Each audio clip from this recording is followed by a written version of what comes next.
if you can't feel gratitude, or if you can't feel love, I just want to know what you've been practicing feeling every day. Because that feeling that you're practicing is what you're always feeling. Now let's practice feeling something else. In the beginning, it's not going to be easy. One of the ways that we find our audience struggles is deducing the energy of the people around you and the energy that you attract into your life and the people that you keep. Often, like you said, there are people coming to your seminars that are dragging their partners. Yeah. And they have to drag their partners there because their partners are not understanding it initially. Where is that? Is there a method for people to start deducing the energy of people they meet and connect with to be aware if they're on the same frequency or on the same path? Well, I don't know if there's a machine that does that. But once again, like, I think that if we share the same experiences, because we like the same things, we share the same emotions. And if we share the same experiences, we share the same emotions, I can relate to you, so we can exchange ideas and information. Yep. And if we share the same energy, energy is information. So many people, as an example, they use each other to reaffirm their dependency on suffering. So I suffer more than you say you suffer more than me. We have this thing, we just complain with each other. Well, that's the same resonance, the same frequency, and there's a match, right? But it goes to the same means if you're someone has a accountability partner that you exchange ideas like this with, and it's a different frequency, a different energy. So when energy comes together and it's constructive, something comes out of it. Yeah, you feel it, right? You feel an elevation. If there's dissonance, then your sensing meter is how you feel about that person, many times in your gut or in your heart or wherever, and there's destructive interference, and there's no energy involved. So I think that's just a practice, but really, the ultimate mastery is to be able to be in such resonance, such coherence, that when you walk in the room, that you raise everybody's energy, and you don't let your energy drop because of any circumstance or any condition, and that would be greater than your environment, right? And that's the model that we use. So imagine 1,500 people in an event where everybody's getting super coherent, and the interference that's going on in the room is creating these high amplitudes. Now we've measured that in the room, and the energy in the room is off the chart many times. There's energy for healing in there. There's energy for all kinds of things that can happen. So we brought it to life with our awareness. And so the more elevated the emotion, love, gratitude, freedom, bliss, ecstasy, the higher the frequency. So, but it turns out you can have a collective group of people with a lot of energy and be incoherent, and it creates entropy. Yeah. You could have a smaller group of people that are highly coherent and put out a very big signal. So when we see a collective really get coherent, wow, the energy in the room opens up doors of possibilities that I would never expect. I don't know how to explain some of the phenomenological things that happen. But that's everybody's divine. Like everybody's in that state. They're in that elevated state. So I think our truth meter is really whether we feel lifted or we feel like we've been robbed. Yeah. And often our feeling of feeling lifted is based on everything we've just talked about. It's based on a void, based on an unhealed trauma, based on a gap or a part of ourselves that we haven't yet broken a belief. And so often feeling lifted is not feeling lifted in the way you're saying. Right. It's feeling lifted in the external superficial sense. Right. Reaffirming the emotion you need. Just as you said earlier at the beginning that an external event could make you feel sad. Right. The external event is making you feel good. Right. But it's still external. You're exactly. Right? Like the opposite. Right. So then that means then when things are good, you feel good. Yeah. When things are bad, you feel bad. So there's dramatic contrast and polarity. And this is the realm of polarity, right? So how do you find the middle path? Well, the heart is the middle path. It's a union of polarity. It's a union of opposites. It's oneness. It's wholeness. And this is where we have to begin to create from. All of this down here is all humanity. This is all our animal nature. We get up in here, things change, right? You go from selfish to selfless, and something else happens. So it's really funny too, because when a lot of people come, they say, I don't know, I'm having difficulty opening my heart. I'm practicing, but I'm not feeling anything yet. And then it comes time to do our healings on other people. And the moment it was no longer about you, all of a sudden something happened. Well, of course, that's what the heart is about, right? So it comes in ways that we least expect at times. Yeah, I love that you've incorporated that element of people having that experience. And often most people can't open their heart to others because they haven't even opened their heart to themselves, right? Like they haven't been through that process of sitting long enough Yeah. to let the heart. I always say to people, when is the last time you sat with your heart and just worked with it? Like so that it's not contracted and afraid and protected. It takes practice to do that. And so we work with people in letting them, we give them numerous opportunities to practice this over and over and over again. And sooner or later, petal by petal, it starts to bloom. And all of a sudden, there's an authentic smile on their face. And once energy meets the heart, it goes right to the brain. We did this study where we hooked up an electrocardiogram to an electroencephalogram. And an electroencephalogram is a brain mapping machine. So we measure 19 or 26 different compartments, and we're looking to see all different kind of activity in the brain. But we measured the heart along with it, and when the heart starts beating coherently, in a sense of order, like taking a big sheet, Jay, and going like that, the heart sends a wave right up to the brain, and the brain goes into these beautiful states of alpha. The heart is telling the brain it's safe to create again. It's safe to imagine. It's safe to dream of a new future. And there's the stroke volume of the heart in order, and then you see these 2 or 3 seconds of beautiful, coherent alpha. The brain is it's in that creative state. Then there's a pause, and it happens again, and it's beauty. It's a symphony. If you don't have that mechanism, you can have all the intention in the world, but there's no carrier wave. And people, when they make energy reach their heart, there's an external field that's created. It's magnetic. It's measurable, and that energy is frequency. And if that frequency is coherent, it can carry the intent or thought on a coherent brain of that future. The energy of suffering cannot carry the thought of health or wealth. It's not consistent with it. It carries a different set of thoughts.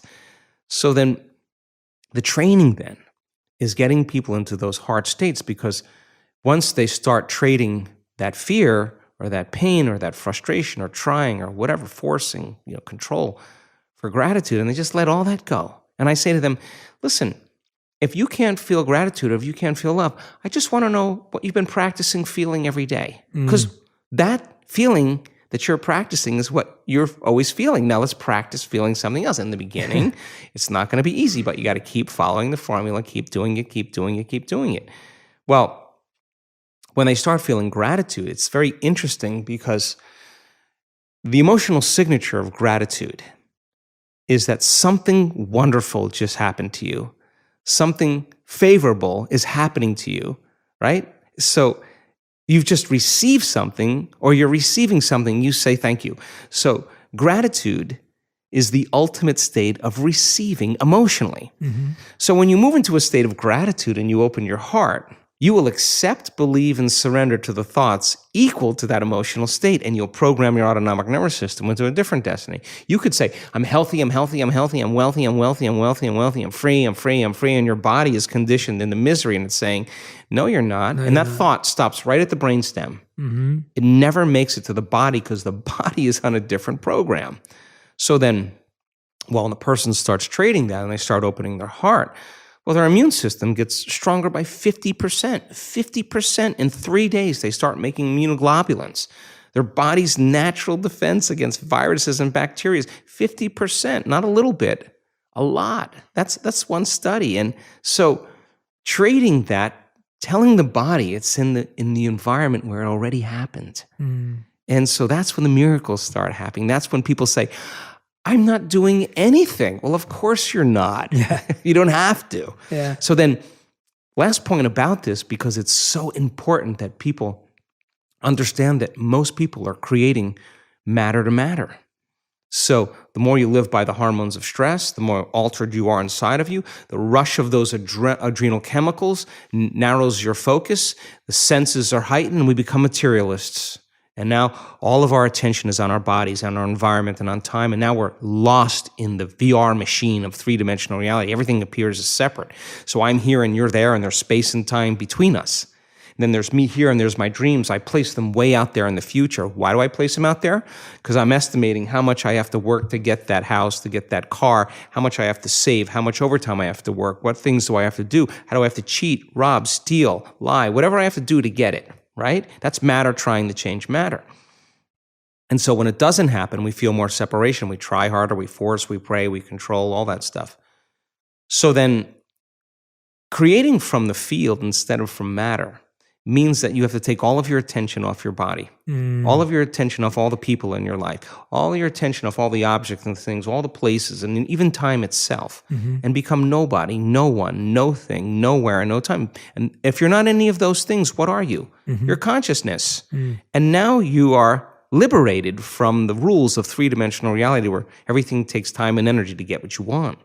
Now, when we create from the field instead of from matter, because it's not matter that's emitting the field. It's actually the field that's creating matter. Change the field, you change matter, right? Now, this is not something you take one bite of and you get. It's something you got to really practice. So then, by doing this properly with a coherent brain and a coherent heart, you got a Wi-Fi signal. And if you're creating from the field instead of from matter, you no longer have to go anywhere to get what you want. If you were connected to that invisible field of energy called the unified field, the quantum field, which connects everything physical and material, and you're aware of it and you're connected to it. You're connected to source. Why would you, if you were source, why would you go get anything? You'd draw it to you. So the thought, coherent brain, is the intent. It's the electrical charge. The elevated, the motion, the heart has a magnetic signature. It's the magnetic charge. The thought is sending the signal out. It's a directive. The feelings drawing the event back. Create that combination, and now you're going to collapse space and time, and you're going to draw those synchronicities to you. Now, I'm here in this lifetime. I'm clear that I want to master that. I want to get good at that because I don't want to. I did the other stuff. You can get successful the other way, but you're too tired. It takes too much energy. I would rather synchronize my energy to synchronicities in my life and be mystified by, wow, this stuff really works. And every synchronicity that happens that catches you off guard and brings you joy and awe and wonder, you're going to use that energy to create the next one. And it gets weird. I've had some crazy synchronicities in the last 3 days. I'm laughing while I'm driving going, oh my God, this life is so incredibly mysterious. What an amazing ride this is. That's a different perspective when you're not synchronizing. Well, you ask the person, was it worth it? You showed up every day. Was it worth it? Absolutely. So when it starts happening and you start seeing those, you see feedback in your world, you're going to pay attention to what you did and you're going to do it again. And you're going to be like, okay, I've done this, and I've done this. People who heal themselves have very little difficulty healing someone else. It's just the next step. And then with COVID, and we couldn't do the healings in our events, we had students just get together and say, if we're in the quantum, okay, and everything's connected, do I really need to be there? I just need a target. Give me the face. Give me the coordinate. Love transcends space and time. Okay?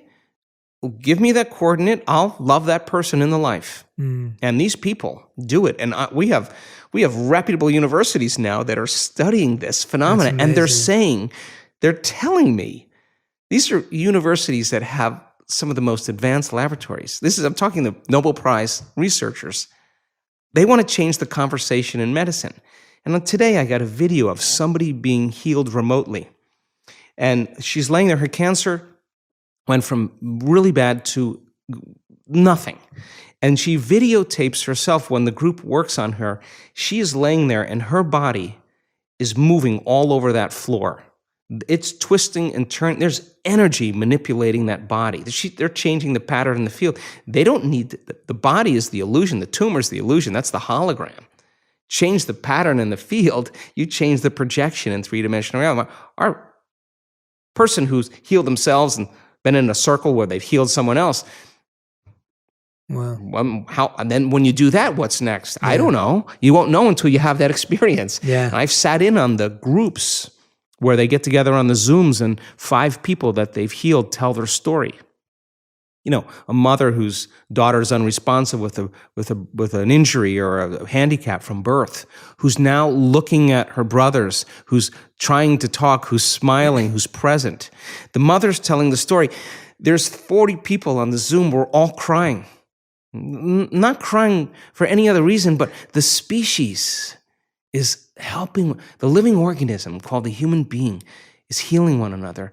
They're informing one another, taking care of one. Something innate is awakening us. We're crying. The experience of that produces an emotion that's different than any other emotion you could ever feel. That's a new experience. Do you think that person who goes to heal the next person is going to have a problem opening their heart after that? They know what the payoff is. And so they don't contract, oh my God, that person has in a coma. How many people have come out of comas because of this healing group? They're spot on. They can hit a target. And they lay their energy over that field and another one over it and another one over it. And all of a sudden you get these complex, coherent patterns. And it's creating a change in matter. And they figured it out. And we have universities that we're collecting all the data and they're crunching all the algorithms. We know that it works really well for anxiety. It works really well for insomnia, for neurological disorders, Parkinson's disease, inflammation. We're capturing that pain, huge changes in pain. And they're on the other side of the planet. It's and we're synchronizing, we're measuring heart rate variability, and we're sending electrodes and sensors to the people that are being healed, and we're seeing if there's a correlation between the coherence of the group that's doing and the coherence of the person who's having the experience. And we're measuring DNA before the healing, and 3 days of healing, we measure the DNA after. Why? Because evidence is the loudest voice. You see that? It's the 4-minute mile. That you can't go back to being the same person. I scratch my head sometimes when I'm standing on the stage and there's someone speaking to the audience who has had a very serious health condition, and they don't look like a vegan, and they don't look gluten-free, and they don't look young, and they don't look buffed, and they don't look like they're in shape. They just look like a normal person that has struggled with a health condition, and they're telling the truth. You are witnessing the truth. They are the example of truth. In other words, they have the scans, they have the blood tests. It's gone. And I'm looking out in the audience, Jay, and everybody is leaning in. Nobody is moving. They are in awe of the 4-minute mile right in front of them. Somebody broke through. Somebody pierced that veil. Somebody broke out of that level of consciousness. And that story is filled with truth. Not my words. It's their words. They just showed up every day for themselves. They just kept showing up and believing in it, and they became it, right? You ask that person, where's the disease? They'll tell you it's in the old person. I'm somebody. I'm not the same. It can't be there.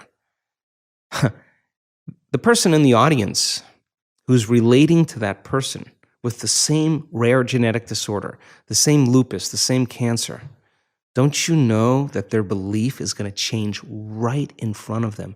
And instead of taking 2 years to do it, they do it in 3 months.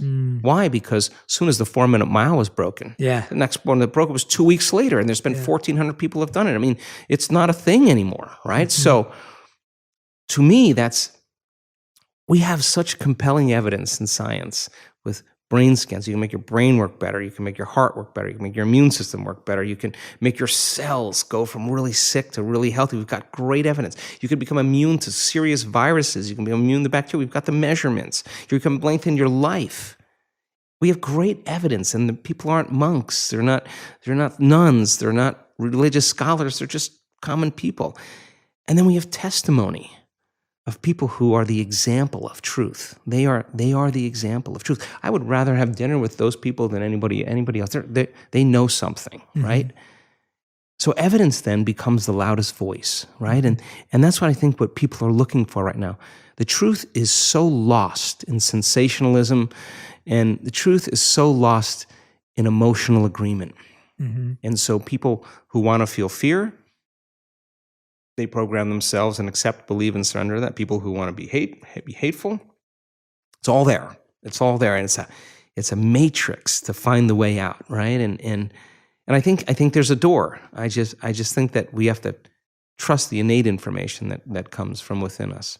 Absolutely fascinating, and I can't wait to actually experience an event in reality. I'm going to invite you one more time, and then I'm going to Yeah. send somebody over here in a car to pick you up. Well, I and think take last you there. time we wanted to do it, and then the pandemic hit. So from last time, but no, I would love to. I can't wait to experience that and to experience it personally, not just to watch others, but to actually go through it myself too. But with all of that said, and seeing these breakthrough patterns, you having transcendental experiences, what do you believe in this present state of ignorance, as you said?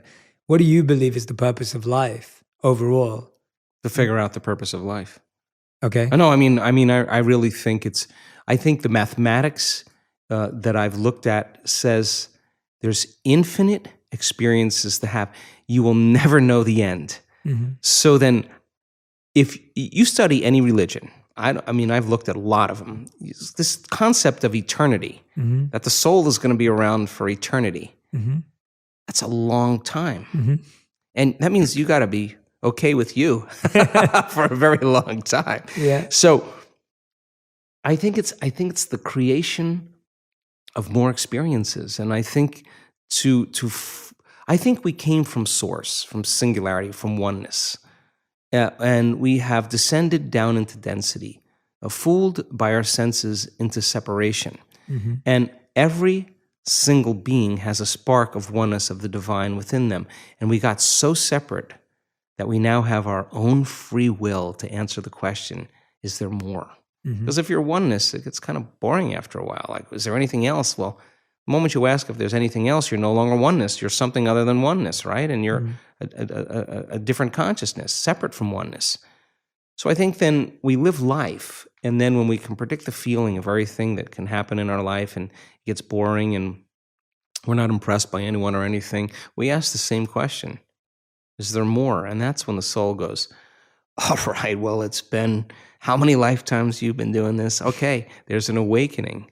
And we ask that question, and then all of a sudden, we start getting information and books and stuff and meet people, and it gets exciting, and it's how the universe works. And so we climb out of this, and I just think there's so many incredible experiences that are left in the unknown that we get to have. And then, of course, when the journey's over and you've evolved to that point, then you take that wisdom and you say, here's what I learned. And it was scary down there. And I was like, boy, I got to tell a great story. And then you hang out there and you go, is there anything else besides all? And then here we go again. It just never ends. I don't know. That's my theory. That's a great answer. I loved it. I resonate deeply with many parts of that answer. I think it's a really beautifully put way of thinking about it and bringing in that, like I said at the beginning, bringing in that spiritual, that science and the experience of what it would actually look like to live for eternity. So it's a beautiful, beautiful answer. Dr. Joe, we end every episode with the final 5. These are the fast 5 questions where the answers have to be one word to 1 sentence maximum. Okay. So this is... I don't remember this from last time, so this is good. Yeah, and I'll probably break my rule with you because you give phenomenal answers. No, I'll do my best. I'll try my best as well. Me too. I'll try my best as well. Okay, so Dr. Joe, these are your final 5. The first question is, what is the best advice you've ever received? How to show up for yourself. What's the worst advice you've ever received? Believe what people tell you. What's something that you've said in the past that you were confident about it then, but now upon reflection, you're like, oh, actually, I've changed my mind about that? Oh, that it takes a long time to create reality. Okay, I'm going to ask you to expand on that because I like that answer. I want to know more. That's fascinating. Well, I think just like anything else, you learn how to snowboard, you go through that learning curve. You learn how to ride a bike, you go through that learning curve. That I used to think that creation was hard.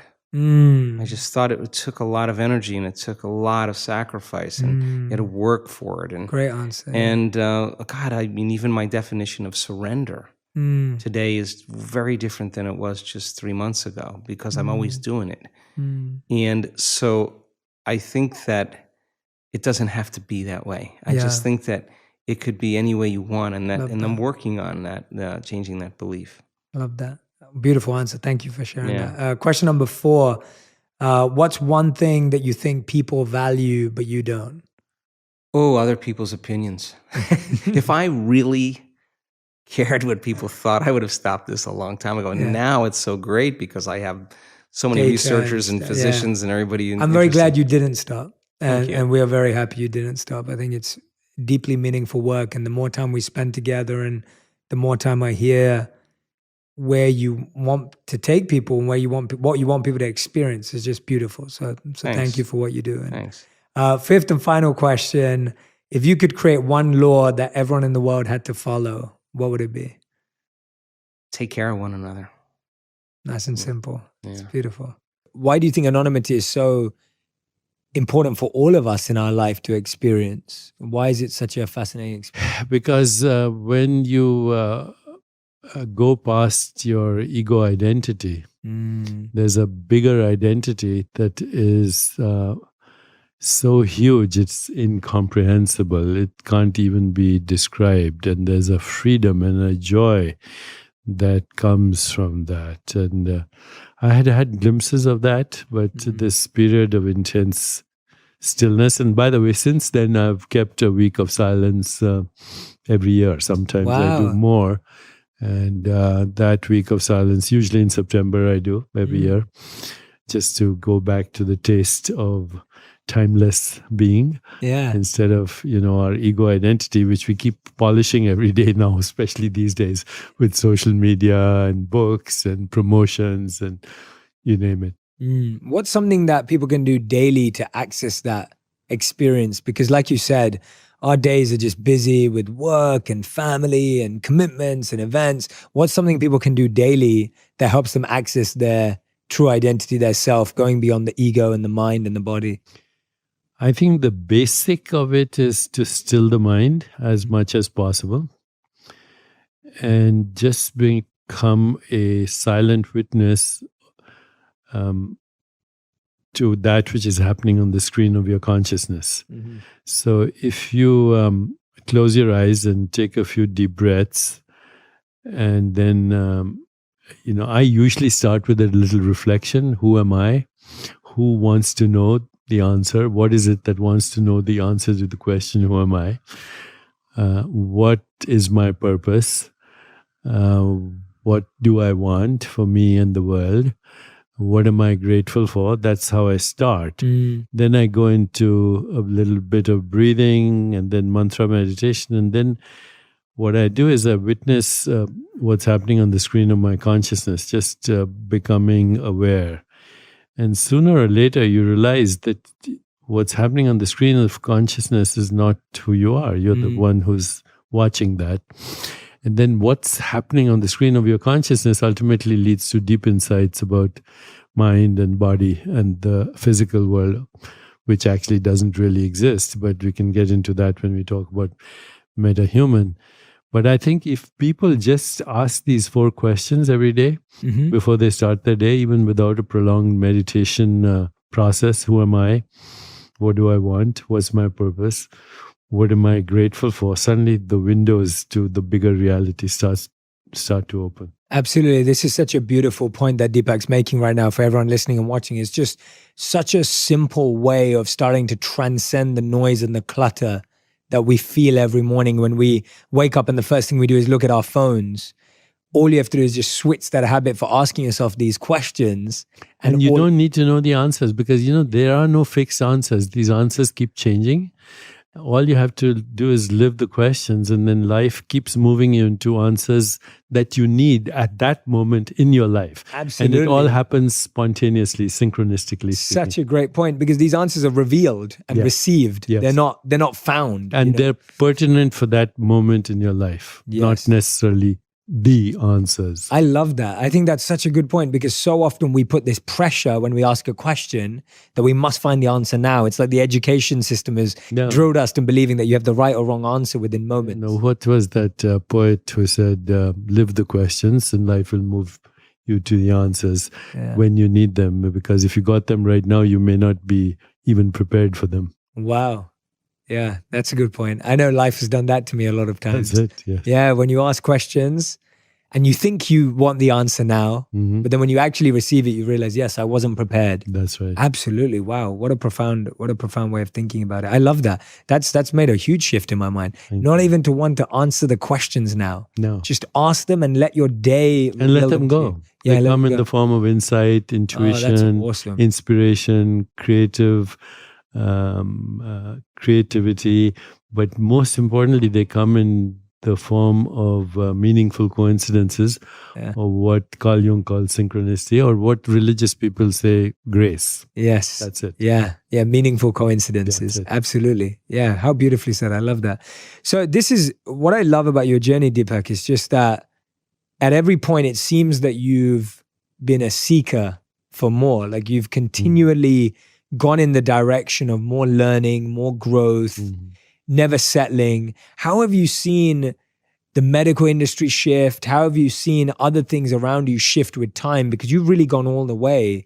Do you think that we are seeing shifts in the medical world? Yeah, we are seeing shifts. When I started, I felt like a loner. Yeah, I can imagine. But now integrative medicine is part of every institution, even including academia.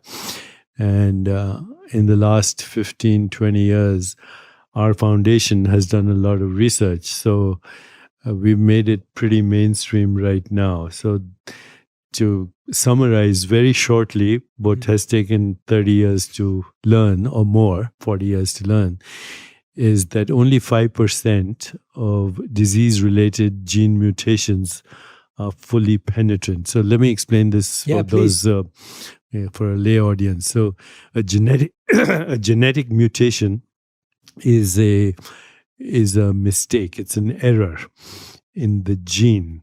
Genes are stretches of DNA that code for proteins.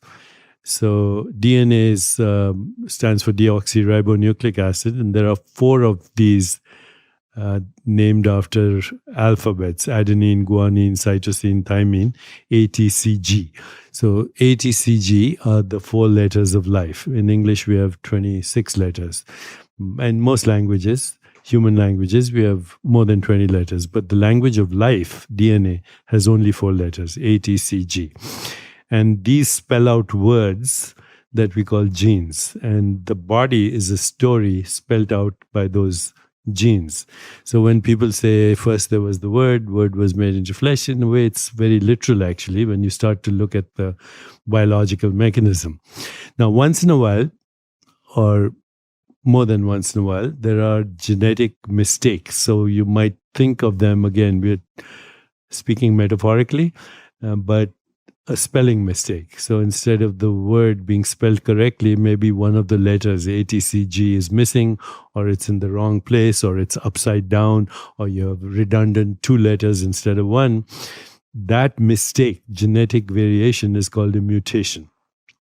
Now, only 5% of these genetic mutations that are associated with disease, cancer, heart disease, arthritis, strokes, you name it, autoimmune diseases, Alzheimer's, only 5% actually guarantee the disease, which means if you have one of those mutations, you're going to get the disease. Like Angelina Jolie had a gene called the BRCA gene, which predicts breast cancer, 100%. So she had a mastectomy to prevent the cancer. Rightly so. For those 5%, there are new technologies that are being developed right now. And CRISPR is one of them, which means you can cut and paste the gene the way you would an email. So you would take the defective gene, you'd read the barcode with a molecular scissors, you delete it, and then you'll insert the right gene. It's not happening right now, but it'll happen in the near future. But what people don't understand is that's 5% of illness. Wow. The rest, even the genetic mistakes that are associated with disease, depends on how you live your life. And very simple things like sleep, meditation and stress management, movement, yoga and pranayama. Now, yoga and pranayama goes way beyond exercise, because with yoga and pranayama, there's a particular nerve in the body called the vagus nerve. It's the 10th nerve. And the word vagus is a Latin word, but it's related to the English word vagabond. So this nerve comes from the midbrain. it influences your facial expressions. So you can now do micro expressions and see if a person is happy or not. It influences the eye movements. It influences the tone of your voice. Are you threatened? Are you stressed? Are you friendly? Are you happy? It influences your heart rate activity. Then it pierces the diaphragm, and it influences the activity of every other branch of the vagus nerve that goes to all the organs in the body. So when I discovered this through yoga teachers and masters, I realized that the yoga asanas, we say yoga asana, and people usually translate that into as postures. Mm-hmm. But actually the word asana means seat, as you know, seat of awareness, seat of consciousness. So each yoga asana is a particular seat of consciousness that stimulates a particular nerve that is going to an organ in your body. And the only reason for that nerve is self-regulation or healing or homeostasis.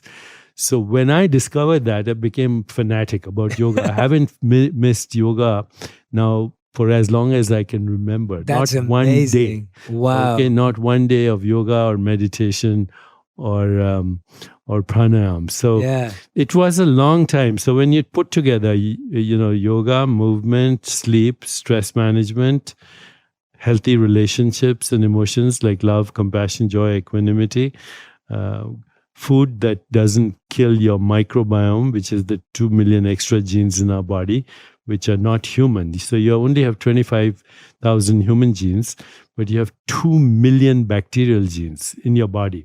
This is called the microbiome.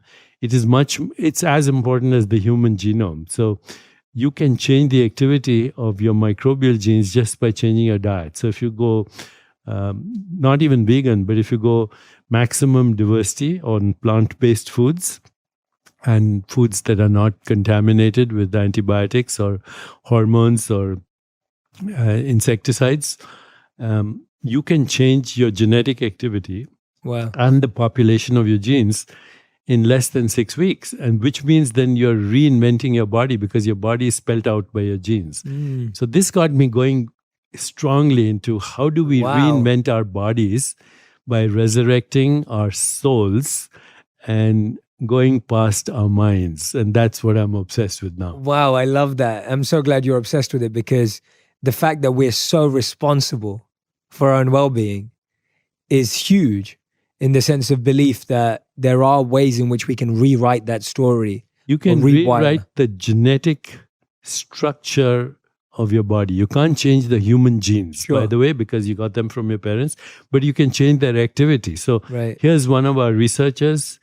We put people through a 1-week retreat where they not only learned mantra meditation, but they also practiced the Yoga Sutras of Patanjali from the chapter on the siddhis, particularly transcending the senses. In 1 week, literally, and this is published now in major peer-reviewed journals. If people want to check them out, go to choprafoundation.org and you'll see all the research. And the research was in collaboration with scientists from Harvard, from UCSF, from Duke, from Scripps, of course, Chopra Foundation, Mount Sinai in New York.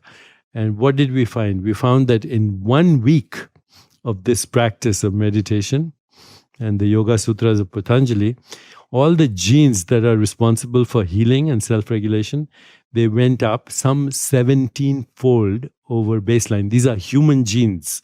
And the genes that cause disease or inflammation went down drastically. The enzyme, there's an enzyme in our body called telomerase. It influences the length of telomeres, which are like little buttons at the end of your chromosomes. The level of the enzyme went up 40% in 1 week, which means people were reversing their biological age at a genetic level. Wow. Okay, now how far does this go? We don't know. And that was just 1 week. It's just 1 week. And, the people who are in samadhi for weeks at a time, those traditions are not that prevalent. There's a technique in Ayurveda called Kaya Kalpa, where you go into a retreat where it is totally dark, where you have no communication with the world, where you transcend, where you eat minimal, maximum diversity of plant-based foods. and within 6 months, you come back a younger person biologically, physiologically. I'm 72 now. I know, you look incredible. I'm not focused on aging anymore. Yeah, Because I think that's a mistake. For anyone who follows Deepak on social media, Instagram or Facebook, if you don't already, I highly recommend it. But I've never seen you miss a day of yoga or meditation. I don't. I see you every time, and you inspire me so much, because I just think, like, if you're able at your current body's age to be able to do the things you are with your body, and how healthy you are and how healthy your body and mind are, I mean, we have no excuses. Like, there's biological age, which is the exact biomarkers. So what's blood pressure, bone density, body temperature regulation, fat content, cholesterol, vision, hearing, skin thickness, wrinkles, hormones.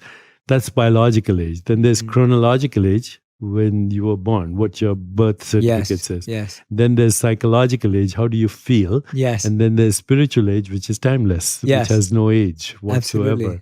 So, we have to make these distinctions and see which of these we're talking about. 100%, 100%. When you said at the end there that you're not thinking about aging anymore, what did you mean by that when you said that? It's now something I talk about in my new book, MetaHuman, that what we call body, mind, and world, and aging, and birth, and death are actually human constructs. They're not real. Now, we can go into that to the extent that you want. Yeah. Should we dive into the book for a bit? We can. Yeah, let's do that. If that's what you want to do, let's, if you want, yeah. Yeah, no, I'd love to. I've got so many questions on the book that we'd put together for you. So I'm happy to do that. So in one of the things, this is what I was looking at, you start the book by prompting 2 questions, right? In moments where you feel very happy, do you watch yourself being happy? And when you're angry, is some part of you free of anger, right? Why did you start with these 2 questions? So in all the spiritual traditions, not necessarily just the Eastern traditions, they speak of 2 worlds, the immanent and the transcendent. So the immanent is this world that we're in right now, this space-time causality, New York City, the hotel we're in. And then the transcendent world is the world of infinite being or consciousness. At all times, we're in both these worlds without knowing. But once you become aware, even slightly, that the awareness of a thought is not a thought, right? If you're able to observe a thought, then you, the observer, is not that thought, right? Similarly, the observer of the emotion, or which is the awareness of an emotion, is not the emotion. Agreed. Or a perception, or a color. Right now we are perceiving through our 5 senses. And what we are perceiving is colors, forms, shapes, sounds, sensations in our body, maybe emotions, and thoughts, and maybe images. That's the raw material of experience. That's all there is. Okay? The words body, mind, and world are human constructs based on the interpretation of these raw sensations. So once you start to become a witness of experience, you realize that you are intrinsically free of the experience, unless you identify with it, unless you say, that's me. Yes. It's not you, it's an experience you're having, right? Absolutely. So once you bind yourself to the experience, which we call the karmic web of existence, then you are in that circle of karma, memory, desire. You are constantly seeking validation. You're afraid of people who criticize you. You're flattered by people who flatter you. You feel beneath someone or superior to someone. It's the melodrama of our daily existence. So Yes. when you can observe what's happening in the realm of experience, and instead of reacting to it, you observe the reaction to react, even for a second. Instead of reacting to the experience, you observe the reaction to react. you suddenly realize that your range of options or choices right this moment is actually infinite. Mm. And you don't have to be a bundle Wow. of conditioned reflexes and nerves that's constantly being triggered by people and circumstances into predictable outcomes. So you become you're at the mercy of every stranger on the street. So Yeah. I think it's very important to know that yes, I'm having this experience, but I'm intrinsically free of this experience. So that's how the book starts. Yeah, and I absolutely love that, because it's an analogy I usually use to share that experience is like when we're in a car and someone hits the car, we say, oh, someone hit me. Yes. But actually they didn't hit you, they hit the car. Yeah. And you're identifying as the car as yourself. Yes. Now, how about if they hit your body? Yeah. And your body perishes, right? Yes. So that's the argument people have against the argument that spiritual people have, which is you're not your body, you're not your mind. So, but you remember that famous dialogue between Samuel Johnson and whoever that idealist was, and he said, the world is a projection of consciousness. And I think it was Samuel Johnson who hit his leg on a piece of stone and said, I refute you thus, saying that, you get hit by a bus, you're going to break your bones and you might die. Sure. So why do you say that the physical world is an illusion? Now, if you want, we can address that. Yeah, let's address that. Yeah. Let's absolutely. address that. Yeah. So, this is, of course, I take people through the book very slowly. Of course. But if you asked a regular person on the street, what is this? They'd say it's a microphone. If you ask them, what's this? You'd say, this is a watch. What's this? This is my hand. What's this? This is my body. Now, if you really start to look at this very carefully, before you call anything by its name, microphone, hand, body, watch, before you use those words, it's an experience. And the experience is actually not a physical experience. Color, form, and shape are not physical experiences. If I asked you, where in the physical world is the color red located, you would say nowhere. In fact, there's no color red in the physical world. What's coming to your eyes are electromagnetic vibrations which have no color. What's happening in your eyes, there's no color. And if I asked you to imagine a beautiful red sunset, you have a picture in your consciousness, but there's no picture in your brain. There's no picture in your eyes. And actually, the sunset is not, if you're imagining it, it's not in the physical world. Now, what you don't realize is when you're looking at a real sunset, all you're experiencing is color. The rest is a story. Okay, that's a sunset. This is a body. Okay, colors, shapes, textures, sensations, smells, images, emotions, and thoughts have no location in the physical world. And yet, out of this raw material, we create the idea of a physical world. So in Sanskrit, that's called Jagat Mithya, the world appearance on the screen of your consciousness. And your body is part of that world appearance, because people, they say, where are you? People say, I'm here, but there's no one inside there. Okay, because this is also an experience in consciousness. The mind is an experience in consciousness. And moreover, it's a shifting experience in consciousness.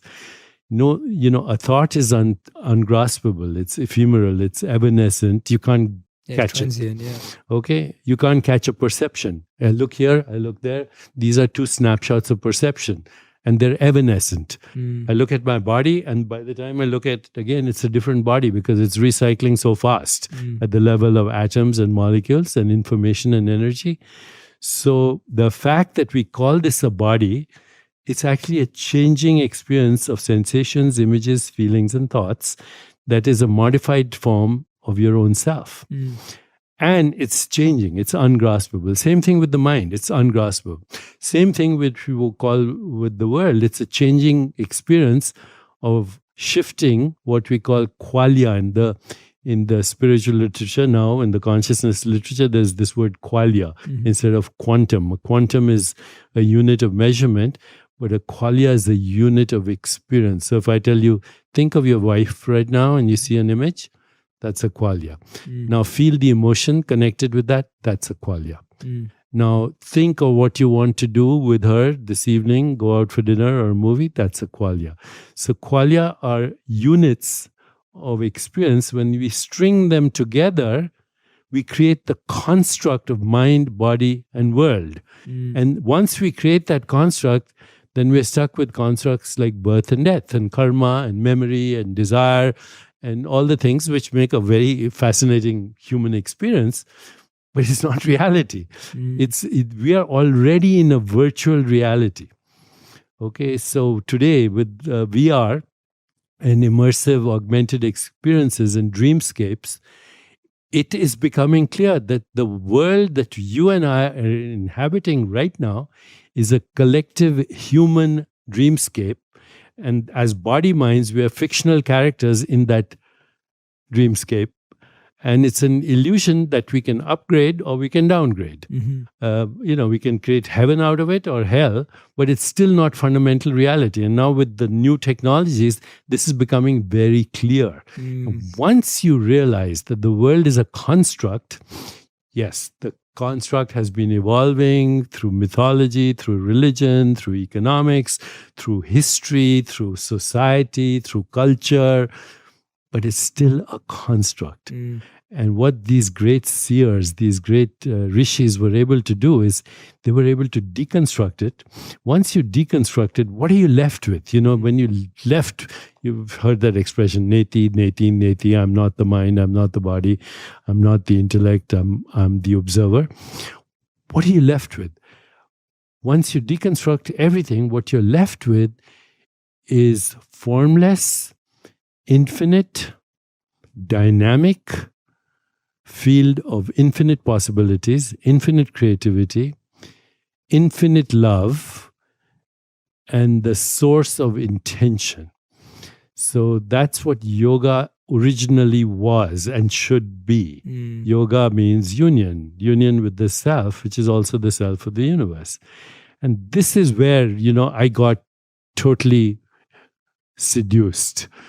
That human suffering, as the Vedanta says, comes from not knowing true reality, fundamental reality, confusing perceptual reality with fundamental reality, grasping and clinging that which you cannot grasp or cling, the fear of impermanence, the construct of the ego, and the fear of death. These are all the same thing, not knowing what is real and what is a projection. And even the projection can be changed. Absolutely. Wow. What a masterclass in reality and illusion. How does then one function within the world, but then still understand? Because I think the challenge people have on a day-to-day basis, as you've probably heard for decades, is this, well, if what I'm experiencing is not complete reality, then where do I go from there? Like, what do I do? Do I get married? Do I fall in love? Do I not? So do I work? We go to the movies, I used to go to a lot of movies. I don't that much anymore because what we call everyday reality is a more interesting movie than most movies. Don't have the imagination to capture what is happening in what we call everyday reality. So we're in it. We might as well enjoy it and upgrade it. And that's what the expression is, to be in the world and not of it. This world, Okay, or we are spiritual beings having a human experience, or non-local beings having a local experience, timeless but in time. Once you understand that, and once you also get into the habit of self-reflection, self-inquiry, observing perceptual experiences without necessarily judging them. So I'm right now having the experience of colors and forms and tastes and smells and sounds. I don't necessarily have to qualify this experience. And transcendence, where you go to that place where there is no mantra and no thought and just deep stillness, then the shift starts to occur that you're not identifying with your body, mind, or experiences of the world, and yet you're enjoying them or not enjoying them. And now you want to do something to shift. And since you're in the world, about 25 years ago, I wrote this book, how to make that practical. And I don't know how, but basically I came up with the idea of the 7 spiritual laws of success. The law of pure potentiality, the law of giving and receiving, karma, intention, desire, least effort, and detachment and dharma. Those 7 principles guided me into a new idea of what success is. The progressive realization of worthy goals, the ability to love, have compassion, but most importantly, to identify with your creative center instead of the projection that's coming from that center. Because most of the time, our experience is coming from identifying with a projection that has been created by the conditioned or ego mind. Now, the ego mind is not going to disappear as long as you're in this body, or actually you're not in the body is in you, but whatever. So it's not going to disappear. But if you keep it in the background and you're aware of it, and you ask yourself, what am I motivated by? And I have these little tricks in my mind: pursue excellence, ignore success, and then everything happens. Synchronicity, meaningful coincidences, the state of grace, effortless being, spontaneous fulfillment of desire. These are little things over the years that I've gleaned as my little catchphrases to remind myself of reality. That I must live a life that is based on love. And if it's not based on love at the highest level, as the Vedantists say, love should radiate from you like light from a bonfire. Not focused on anyone and not denied to anyone. It's just the light of the sun. I really think that entertainment and education should go hand in hand. Like I don't I'm like, why do we have like billions of dollars going into entertainment, and yet we can't add like 20% of that into like just put education within the entertainment? Because like it should be fun, it should be exciting. Like it's like I said in the beginning, like it's what we're here to do is learn and like create, learn, create, learn, create. It's just like this circle. And so it's like, I don't know, finding how to reignite their passions is for themselves, like fall in love with themselves and then reignite the passion is really, really powerful to me. And then by helping these girls, like I know that when they become moms, they're going to understand not to give away their identity. Because one of the things that I see in moms, like so much of the time, is they just become mom. And I'm like, no, you're still this girl before you were a mom, and you're still, and I think one of the things that I wish for all of this to help is to make sure that these girls continue on with who they are, and then it's like who they are, and then they're all of the subcategories, all of the characters that they play go below that. Because I've seen it too much in marriages. Like the female just loses her identity and then becomes resentful. It's what happened in my family. I've seen it way too many times with the people around me. I'm just like, how can we heal this? And this is like actually an ongoing conversation in my head. So it's just like, yeah, no, I'm really glad you brought that up. I'm working on my second book right now, and I talk a lot about how, in a partnership, in any relationship, the goal is to always help each other find each other's purpose. Exactly. Because if you're not doing that, like when I think about me and my wife, when I met my wife, I was quite clear about what I wanted to do. And she had loads of talents and skills, but didn't quite know what she was going to do with them. And over the last 5 years of us being married, she's really come into her own, and she's really growing and flourishing and thriving. And it's been beautiful to watch. But I fully agree with you that you can't think that, oh no, but your purpose is just to do this, or your purpose is just to look after the home, or your purpose, even as whoever the role is, doesn't matter what gender you are, but the idea of, oh, your purpose is just to make money for the house.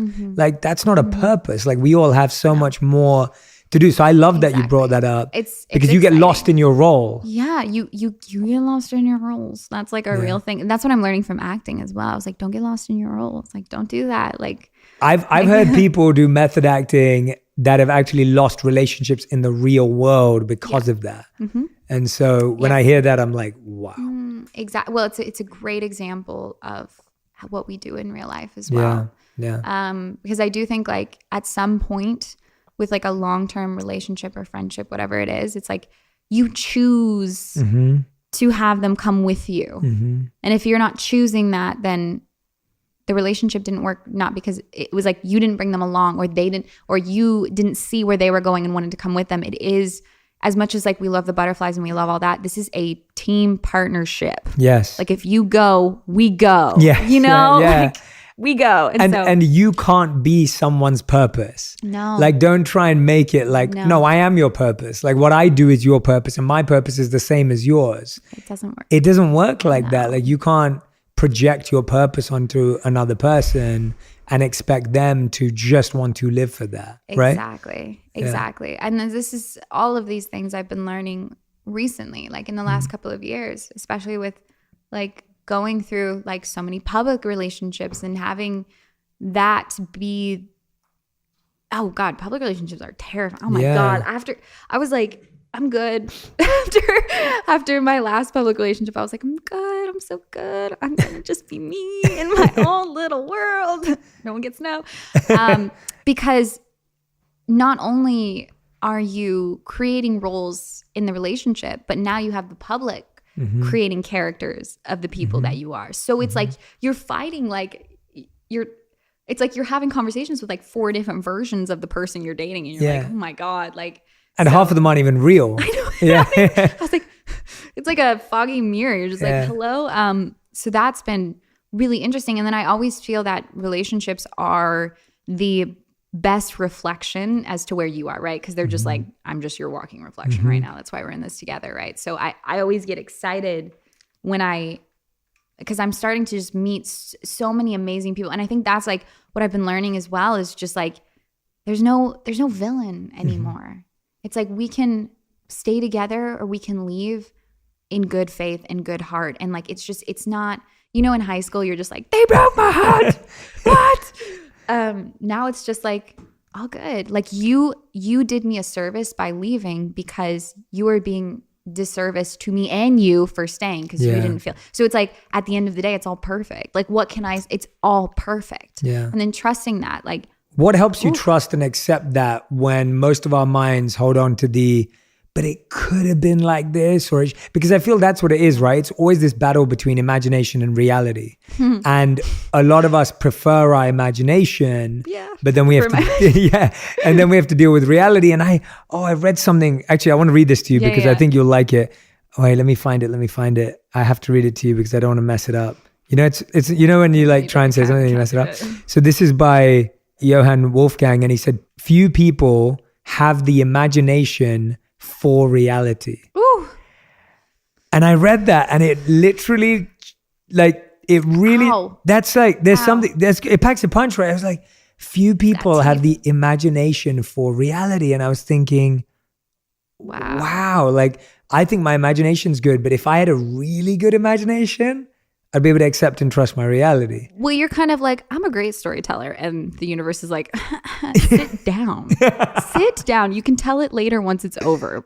You can say it's yours, but it was mine. Like, that's like fully like what I experienced. That's beautiful. I love that. You know, it's like, sit down. Like you write it while I create. Like, you know what I mean? Like you remember it. You tell the story. It's ours, you know, but it's mine. But it's ours. You write, I'll edit. Yeah. And so like, that's kind of the relationship that I always see. And per your question earlier, imagination and reality, I always, at this point with heartbreaks, I don't see it as heartbreak anymore. I see it as growing pains. And that's sometimes even worse because you're just like, I was good.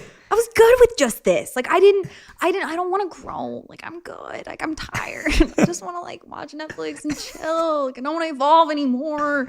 Even though I like just got here in retrospect, but like it's still. And so if I look at it as growing pains and then, you know, because we're all artists.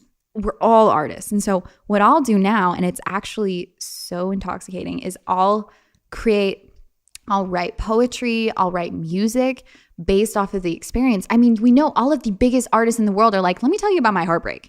And then they blow up because of that. And I'm just like, that's in all of us. And so every single time that I have a new experience of heartbreak or just not working out or whatever it is, I'm like, there is there is gold in this pain. There's gold in this pain, and I cannot wait to get it out. I'm just like, woo.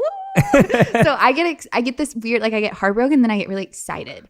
So, and it goes back and forth. It's almost, and I always tell people, I'm like, when someone leaves your life, it's okay to feel like you're grieving a death, because the character that they played in your life is not there anymore. And so you are grieving someone that's no longer there. Like you are, like when I get broken up with someone I truly love and I'm crying and I'm in that space, it is very similar pain to when I lost my mom. And so like I always reassure, when anytime like my girlfriend comes to me and she's like crying and sobbing, I'm just like, this shit is valid. Don't worry. Like feel it. Like feel it, because you lost a character that you thought was in this season, but it's not. And like you thought he was going to be your season finale. He's not, but it's all good. There's a season 60, there's a season 40. Like, you know, there's so many seasons in your life. So it's just coming back to, oh, so if he wasn't meant to be here, then what I attracted was more parts of myself. I became more me because he came into my life. And that is the biggest blessing I could have ever asked for. Like I am a product of everyone that I've dated. And I've fallen in love with them. And then those parts that I fall in love with, I took them for myself. And so I'm getting to the point now where I don't grieve it anymore, because I'm like, well, the person that I was in love with, I became. And so that's so interesting how even if that person wasn't them, the parts that you thought you fell in love with, like how powerful it is. Like relationships always fascinate me because I've always been a relationship girl, and seeing how much people grow after relationships. It's like, I mean, you guys have ever seen like Don't Break a Girl's Heart? Do you know what I mean? Like it happened. I just watched my sister do this, and I'm just like, ooh, she's gonna be so good after this. Like I'm so excited. Like I get so excited for her because like I love it. Upgrade, girls get hotter. Like it's just like it's such a vibe. I get so excited because we need. It's almost like the fire. It's like it breaks your heart open so you can light fire, and I'm just like, yes, like let's go. So it sucks. It always sucks. But once again, like back to that same belief that I had, like the more he pulls you back, it's like a slingshot. He just like launch you forward. So I just, at the beginning of 2020, I was just like, oh, this is painful. This is painful. I wonder what's going to happen. And now it's like, I can honestly say I've helped more people than I ever would have imagined. And I'm also like playing with this belief, and like, I think all companies should, is like, can we just like stop this idea that like a company or a brand living forever is success? Because it's not like, it's not sustainable. Things evolve. And so I always tell myself, I'm like, whether this company stays, whether it does, that's not the point. That was never the point. The point is I've helped, I would say over now, like 10,000 girls truly, like actually help them, like speaking to them, talking to them one-on-one. And that I will carry with me. They will carry with them. Like that's good enough. So it's like, it's almost like, this is good enough. It's okay. It doesn't have to last forever. None of these things have to last forever. I feel like we're so, in companies in general, even though this is a community, but like companies, it's like, we're so thirsty to just be the monopoly. And I'm like, no. Yeah. What is this world going to look like if we're all trying to be monopolies? We can't. Yeah. Like, are you good? Are you safe? You have a roof over your head. You can host people. Like, you're good. Yeah. You're good. Like, now how can we return the favor and do more? And it's like, so that's kind of where I'm at with We Are Warriors, is like, it will continue and it's going to be amazing, but the impact is already there. And I'm so honored to like have that impact on them, you know? It's just because it's so real. No, I'm so glad that you're owning that and accepting that, because I couldn't agree with you more. I think we're fascinated with longevity and lasting till the end. And even in relationships, you stretch it out far longer than it needs to be, just because we think end means failure. Failure, exactly. And you're so spot on that the impact, the end is insignificant, really. It's all about what's happening right now in this place, right today.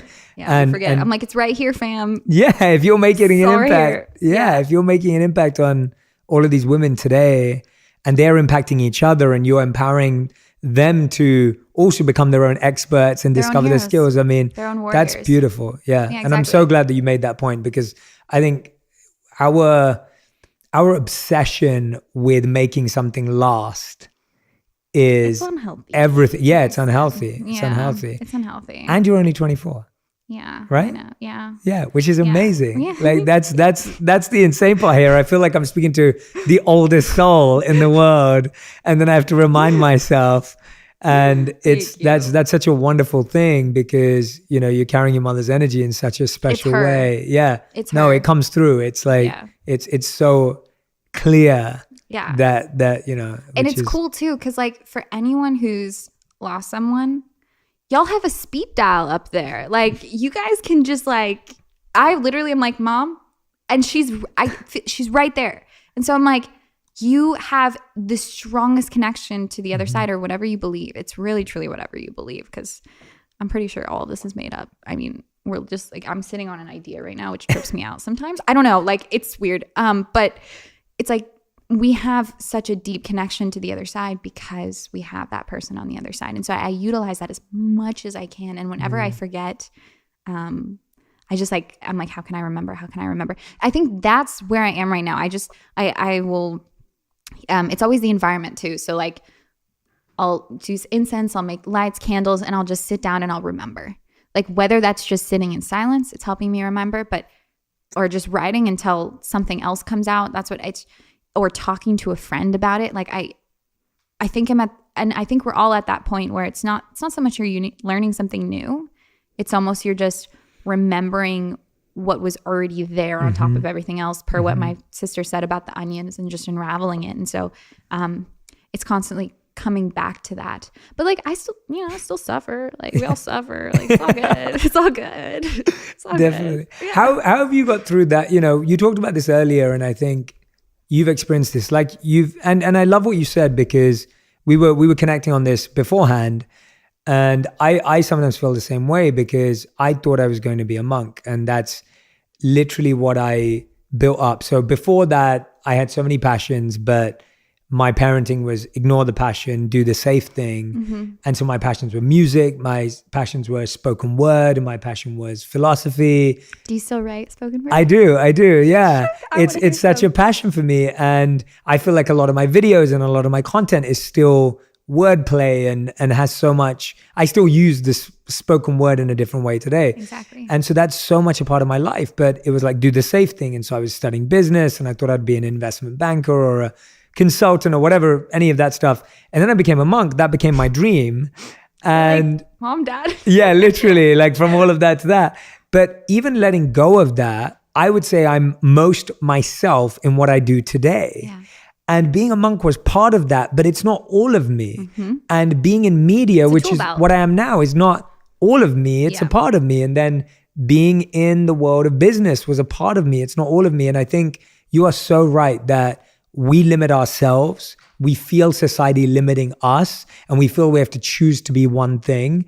And I think that the fact that you're 24 years old and you've allowed yourself to continue to do this and you still do today, I think that's so wonderful because I think a lot of people stay stuck until, again, wanting to make something last. Yeah, wanting to make something last. And like every single thing, and I will say this with absolute certainty, like every single thing that any of you guys have been doing that you feel like was the thing and then it's not, it is serving what your thing is. Like ballet, I spent literally almost 20 years every day, 4, 5, 6 hours a day. I would be on point and my feet still hurt, like it's just like, but because of that, it's translated into storytelling. I know how to use my body. My work ethic is insane. I understand. I know how to take direction. I know how to feel when I move. Like it is literally serviced me in everything I've done. And so it's almost just like being okay with letting it go, but then you don't actually let it go. It's always there. That's the thing. It's like, it's always there serving you. Yeah. And so that's how I feel with pretty much everything I do. Another thing my mom said is like, she goes, just be passionately curious because put so much pressure on us. So my mom would always just be like, just be curious. Like, just like follow your curiosities. And if it doesn't lead you anywhere, just be like, oh, that was interesting. And like go over here. And so that's what I do. And like, given I still of course have big dreams, but like I let my curiosity take me. Like, and I don't, the big dream is not the goal. It's like the little moments that get up to it. Right. So like when when I'm having a director meeting and I'm like talking to them about a role or whatever it is, it's like my intention in that call is to make the director feel good, not to get the part. And so just like having those little indirect of like the curiosity. Wow, that's such a huge thing you just dropped. Yeah, that's a huge thing. It's who you are. It's who all of us are. It's like if you can stop going, well, this is my goal, to like my intention. I think intentions are actually the most underrated, most powerful things I've ever, like I still learn about how we have an intention 24/7 with everything single thing we do. We just like, sometimes we're aware of it, sometimes we're not. And so when you can put an intention on something before you do it, it's crazy how powerful it is. So it's like, I always make sure, because at the end of the day, and this is kind of what we're all looking for, I think even more so than the diploma, than the thing and than the degree, is someone that we connect to, someone that we feel close to, someone that we almost feel like we've already met before. Like that essence comes from the intention of making that person feel connected, not from, I hope I'm right for this, I hope I'm this. And so like whenever I hire for my company, that's my intention. I was like, I don't care where you went to college. Like, why would I care? Of course, why would I care? Like, I care about who you are. Like, what's your intention? Like, how are you going to be fun to work with? Like, are we going to, because ideally I want you to be in this for the long run. And so do I want to be talking to you for the next 5 to 10 years? Like, what does that look like? And so having that perspective on when it comes to jobs, when it comes to meetings, anything ever, is like the human connection should go first, no matter what, no matter how bad you want it. Like the human connection is first. That's actually been the best like magic trick my mom taught me, because it's like it always provides what I need and then what the other person needs. So for instance, I was like very excited for this role that I almost got a couple weeks ago. I was very excited. I won't say any names. And he was so sweet, and we were talking, we were having such a good time, and I really understood the character, and it was really great. But then, you know, because I'm not very experienced in the space, he was like, we're going to choose someone else. And I was like, that's completely fine. But then I was sitting in meditation and I had this urge to write him an email. And I didn't know why, because my goal wasn't necessarily to get the part. I just almost felt like the connection of me and him wasn't finished. And so I just sent him a thank you. And I was like, thank you so much for speaking, giving me your time, like learning about me, because who I am matters, because you need to get to know if I fit the care, like all of these things. And because of that, it almost solidified our relationship. But that wasn't my intention. My intention was just like, this isn't over. I don't know why. And I'm just going to sit down and see. So like listening to, almost like letting it overpower whether or not what happened. It's like, if you don't feel like it's finished, like go in there with the intention that you want to just solidify the mirror that you guys are reflecting towards each other, as opposed to like the opportunity that's kind of on the sidelines. So that's been a huge tool. It's like actually like probably the reason I'm here, to be honest. So shout out tool. Shout out tool, did you just say? I love that. Today I've discovered how funny you are, which is great, which is really awesome. So I love that. We're going to have so many memes made out of this interview for you. No. There's going to be so many great ones. No. Alexis, is there something that I haven't asked you about that's like on your mind? You're like, I have to share this. I want to say this before we go into the final 5, but I want to know if there's anything that you're feeling intuitively as you are. Just thank you so much. Like, actually, thank you so much. I'm going to hit a teary-eyed just like saying it, but thank you. I feel like, I don't know, it was weird. Like once I finally solidified this podcast with you, something like clicked inside of me, and I was like, like I am becoming the person I want to be. And like and so just like, thank you for showing that to me, because it really, just thank you. I just like words they're not it right now. So, but thank you. Yeah. So just, that's it. That's all I have to say. I love that. I love that. That means the world to me. And I'm hoping that synergy and synchronicity continues. And, you know, this is the beginning of a great friendship. So that's my hope. I really believe that, honestly, the podcast for me has either been a place where I had a lot of relationships offline that people didn't know the types of conversations we were having. And so the podcast was a great way of me sharing, hey, I'm really good friends with this person. This is what we talk about. Yeah. And I want everyone to hear it. And then it's also been the opposite, where it's been like, here's someone I'm really interested to get to know. and I wanted to start a friendship. And then so it's like perfect. Yeah. And so the podcast for me has been so much more than, and it's what you're saying about a community, more than a company or a brand. Like the podcast for me is not a show. Like that's not the point of it. Like it's a way I can get to know humans that I'm interested in or I find interesting and help people learn about them. So actually I should be thanking you because, I think sitting down with you today has just completely blown my mind and opened up my mind to just so many possibilities as to how someone who's navigated so many stressful situations. And I think the closer you get to it, the more you realize how hard it is. So when I was a young kid and I grew up in London, I knew no one in the entertainment industry. I was not in LA or Hollywood. Everyone in my area was, not going off to work in anything to do with the world I'm in now. Yeah. And because of that, you look at people and you go, oh, well, life must be easy for you. You guys have money, you guys have fame, you guys are attractive. Life, why are you complaining, right? And as I've got closer to the industry, closer to people that I coach, that I work with, clients of mine, I've only just had more compassion for everyone, both the people that are like me sitting back there judging, and then both the people who are in the situation, because I realized we're all just feeling some type of pain. And the more we can rise to that point without judgment, the better it's going to be for us, because we can evolve together. Yeah, if we expect anyone who's successful to be always happy, then what we're saying is when I become successful, I have to always be happy. And that pressure is just right back on us. It's interesting how that works. And it's almost like, anything that we direct outwards is an exact manifestation of what's going to happen inside of us. And so we have to be so careful with our words. Like, why do you think they call it spelling?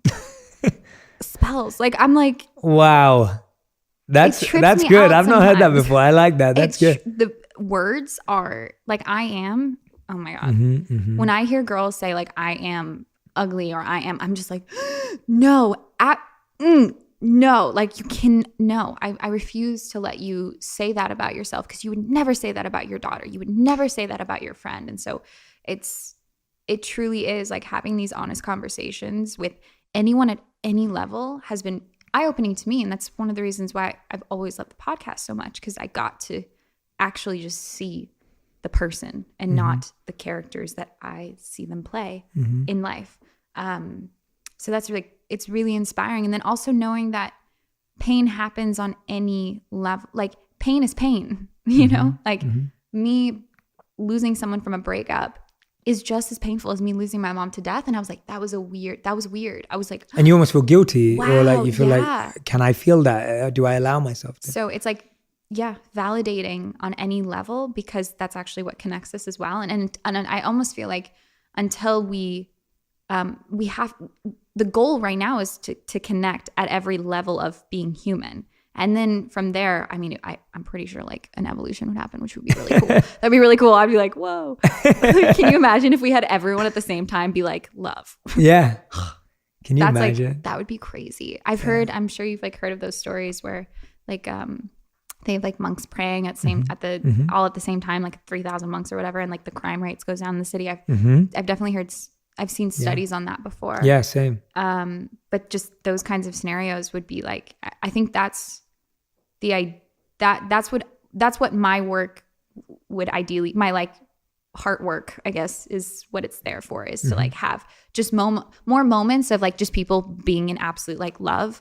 And even when I can facilitate, like we were talking about hosting and how like, it's like, why have the big house if you're not putting everyone in it, like hosting it? Like, why do I have a balcony? I'm not going to do anything on it. Like, I'm going to have all my friends like there and like host people. And like, why do I have more than one bedroom? So I can let my friends be there, and like just hosting and having that environment where like we come together and bring like real connection. It is so it's helping the planet so much more than we know. I've got 2 more questions for you before we go into the final 5, because there's so many things I could talk to you about. The first question I wanted to ask you was around your passion for acting now. So, you know, what right now is making you so passionately curious about acting? What is it about roles? What is it about your development as an artist that connects you so much to acting? It's almost like proving to myself how many different person or identities I can be. I think it's like I feel, even though I seem outgoing, I'm actually quite terrified all the time. And I would say I'm like an ambivert, like an in between. Mm-hmm. But when it comes to acting, I don't have a choice. Mm-hmm. Like I have to show up as this person. Mm-hmm. If I'm nervous, like it doesn't matter. And like once I'm not thinking about lines, once I'm like in that state where I just like haven't memorized to the heart and I can just be there, it's similar to flow state. I'm sure you've written, I love flow state, I love flow state. Yeah, I love flow Flow state. state is the goal Yes. for everything, always. So it puts me in flow state. Basically, there's no time. I don't remember. I'm not thinking about myself. I'm not thinking about my body. I'm not thinking, it's just, I'm just here. And like similar to the way, like when you surf, like you're on a wave, it's those like 30 seconds of just like, I blacked out. I wasn't even there. Now, like, when I you're blacked saying out. that you can actually surf, so you've actually had that experience. Like most people use that analogy, but we've never surfed. So, but you actually which is surf. like anything. Yeah. Just like any, But you can actually surf. yeah, I can surf decently. Not Yeah. good enough to the point where I'm like that guy in the surf being like, where'd you catch my wave, bro? Right. I'm like, but just those moments, like I think I'm right now, I'm just searching for those moments in my life. Like I'm just like, when am I going to forget time here? Am I going to forget time here? And so acting is just one of those things that I've seen is such a powerful, and also it's best because I get to lose track of time with another person. And I feel like connection is so strong for me. And so it's like, I remember, oh my God, this was such a cool moment. On my first set, it was an older actor. He's been around for a long time. I'm sure you know him. I don't remember his name, but he was very, very kind. And we had a scene together where he was kind of just like getting in my face about something, basically saying that I like wasn't worthy or what, I don't know. And I was just like, I got this, I got this scene. Don't worry, guys. And he was like getting in my face. And I just remember a moment where like, we like lost, I just wasn't there and he wasn't there. And it was just a pure moment and I wasn't acting and I was actually feeling everything. And then afterwards he comes to me and he looked at me at Crafty's, the little snack area. He was like, you get it. He was like, you get it, don't you? I was like, yeah. And he was like, keep doing it, kid. Like, keep doing it. It's amazing. That's awesome. And he was like, you get it. And he was like, it was almost as if he like said, like, you're closer to source in those moments. Like, and so he looked at me like, you get it. And I just flipped out after, because I was eating banana being like, I get it. And so after that, I was like, okay, this is like what I meant to do now, for now, I guess. And like, we'll see where that goes. But yeah, I just, once again, like the intention, the paths change, but the intention stays the same. So I think that's what keeps me. That again, love that. I just love that. Yeah. I couldn't agree more. Yeah. I think that's been the challenge for so many people. We try and keep our path the same, and then but we don't know our intention. Yeah, we don't know our intention. Yeah. Yeah. But keeping your intention the same and the path changing. Oh, I can so relate to that. So back to those notes. Yeah. Like any intentions that you guys have, like any of it, just write it down. So at least you just know. Yeah. You just know, because I forget my intentions all Of course, the time. yeah. You have to repeat them daily. I repeat them daily in my prayer, in my affirmation. Yeah, exactly. At the beginning and end of the day, I have to. Exactly. And then from there, it almost like, and this may be a weird belief, but I've been seeing this a lot in my life. All of the best things in my life, I didn't work for. And I keep seeing that as a pattern. I'm like, maybe God doesn't want us to struggle. Yeah. Like the way, like it's because everything that I've struggled for wasn't meant for me. So that's been really interesting, of almost being like, you take the reins. Like you take the reins. I'll create the intention, but you create the story, and like I'll trust the path, and like whatever that is, like let's go, like let's make it fun, right? Because like I do feel like the more you can give to God, to like if he gives you like a red ball, for instance, like like if you have fun and you're playing with it, he's gonna be like, oh, she's playing with it. I'll give her something else. Like and it's just like, it's almost like entertain, like show him or show the universe that like you're so stoked of what it gave you, that it wants to give you more. Like you almost, and like I have a puppy, her name's Angel. Aww. And whenever I give her a treat, she's so stoked that I gave her a treat that I'm like, I gotta give you another one. And so like, I almost feel like and then when I walk my dog and she like is not leash trained yet, so she'll just be like choking herself out, trying to like go everywhere. And I'm just like, is this what I look like? Is this what I look like? Oh no. I learned so much from dogs. Also, when my dog is obsessed with a ball. One ball in particular, it's gross. I can't believe she still has it. I'm just like, oh my God. so obsessed with this ball. And I'm like, that is amazing. And literally her only goal with this ball is to give it back to me so that I can throw it so she can catch it so I can give it back to her. Shoot. There's no point to this whatsoever. And so it showed me, I was like, do it just for the act. Like, don't do it for like the idea, the goal, or the dream. Just do it. And so like whenever I play ball with her, I practice that. I'm like, I'm acting just because it's fun, because I just do it. Or I'm creating this company because it's fun, and this is just what I do. Like it's just fun. And like, because every single time I've gotten caught up in like the huge image of things is like when I've lost sight of my heart's path, and I'm just like, oh. So but the greatness is within that path, like for sure. But it's never like the same path as you would see, because it's literally just you playing with a ball, and you're just like, what's the point, God? Yeah. But he's like, just wait, like just keep doing it for fun. Yeah. So, like, keep doing it for fun. Just keep doing it for fun. And so I almost, and like now that I'm 24, I'm in this adult life, and I'm just like, do I need to get serious now? Like it's weird. Don't do it. I don't want to. It's a trap. It's a trap. And so, but it's so strong. I feel it heavy on me now. I'm like, I need a schedule. I need to wake up at this time. And God's like, no, you're not lazy if you sleep in. That's a belief. Let's get rid of that. Like, no, you're not. Like, did you? No, it's just literally, I am now taking off layers that I just got. I'm like, whoa, what is this? And now that I'm coming into my mid-20s, I'm just like, is this not supposed to be fun anymore? Because like, that's what I've heard. And that's what I like see a lot of the times. But I just refuse, because it's so inspiring to meet. I have a few friends that are like, I would say like in their 50s or 60s, and they're like children. Having the best time of their life. Having the best time of their life, and everything works out for them. Everything works out for them. And I'm just like, that is, if I'm going to tell a story, I'd rather it be like that. Yeah. I've added play back into my life so much. Like play is like one of my number one values. That's why I got a dog. In life, You're going to the park. Yes. Not for the dog, for you, but you're going to the park. I just want more play in my life. And there was a beautiful quote by Richard Branson where he said that, you know, you don't stop playing because you get old. You get old because you stop playing. And I love that, because it's been so big for me. I'm at a place in my life where I'm like, play is a huge value. And it sounds insane, and people don't get it. I just got back from Miami. I was there for 2 weeks, and we were on a really busy schedule. We were working from like 8 a.m. to 9 p.m. every single day. But at 9 p.m. every day, we'd go and play paddle tennis from 9 to 11. Yes. And I felt like a kid every night, where I was just waiting to be out on the paddle court. And I was just like dying to have you ever played paddle tennis? Okay, it's amazing. I'm the biggest advocate of this sport. I've introduced many. But play is just such a big value for me now. Yeah. And even when I'm with friends, I'm like, what can we do that's playful? That's playful. Like I've been doing crazy things with friends, like archery and like painting lessons and whatever it is, because I just want to play. You just want to play. And it's where we create new passions. Yes. Play is where we create new passions. Ooh, and so like also that. Boredom. I always am like, boredom is so valuable, especially now with our phones and like all of this instant gratification. And we've heard a million times, and it's all known now. But like, for real though, like I can't even drive without being like, don't text and drive, but look at all these billboards. Yeah. You know, it's weird. I'm just like, they're telling, and it's just all of this is everything is trying to get your attention. Everything is trying to get your attention, like to the T. And so I'm like, okay, how do I work against this? And it's only going to get probably more intense, I would assume so.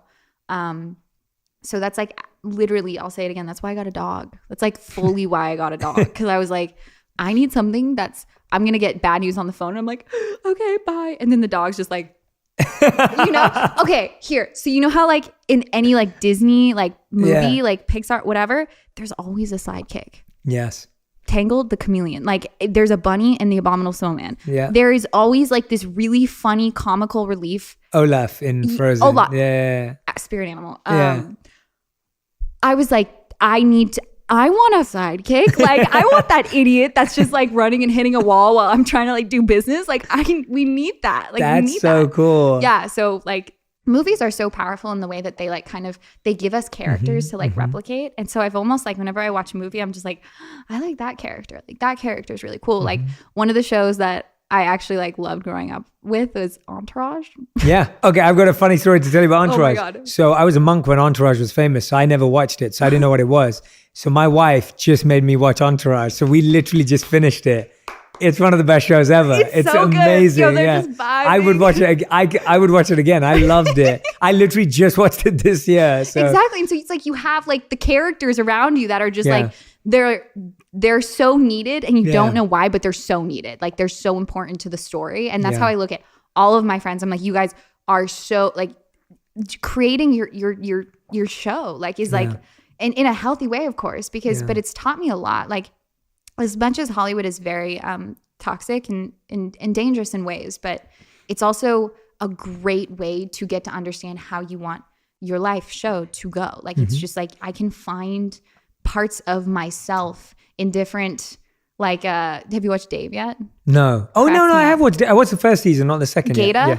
I need a Gata in my life. He's so funny. I was just like, he's just like, he's there, always making jokes, always there, always holding it together, always holding strong. Like you need that and sometimes it's you that's that person, but that really helps me just like understand the thing I'm doing. So it sounds like everyone needs to revisit their childhood or remember and write a memoir, even if it's not a memoir that gets published and goes out to the world. It almost feels like reflecting is really important.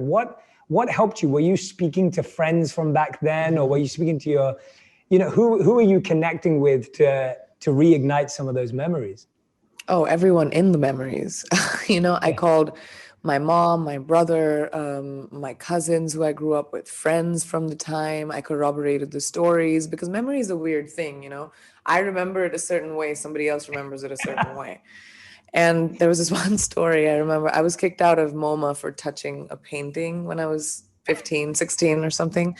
And I remember that day being wonderful because we went to the Statue of Liberty after and we got hot dogs and we were walking around New York City. And I remember it being like, oh, I touched, a painting. That's so cool that I touched. I think it was a Starry Night.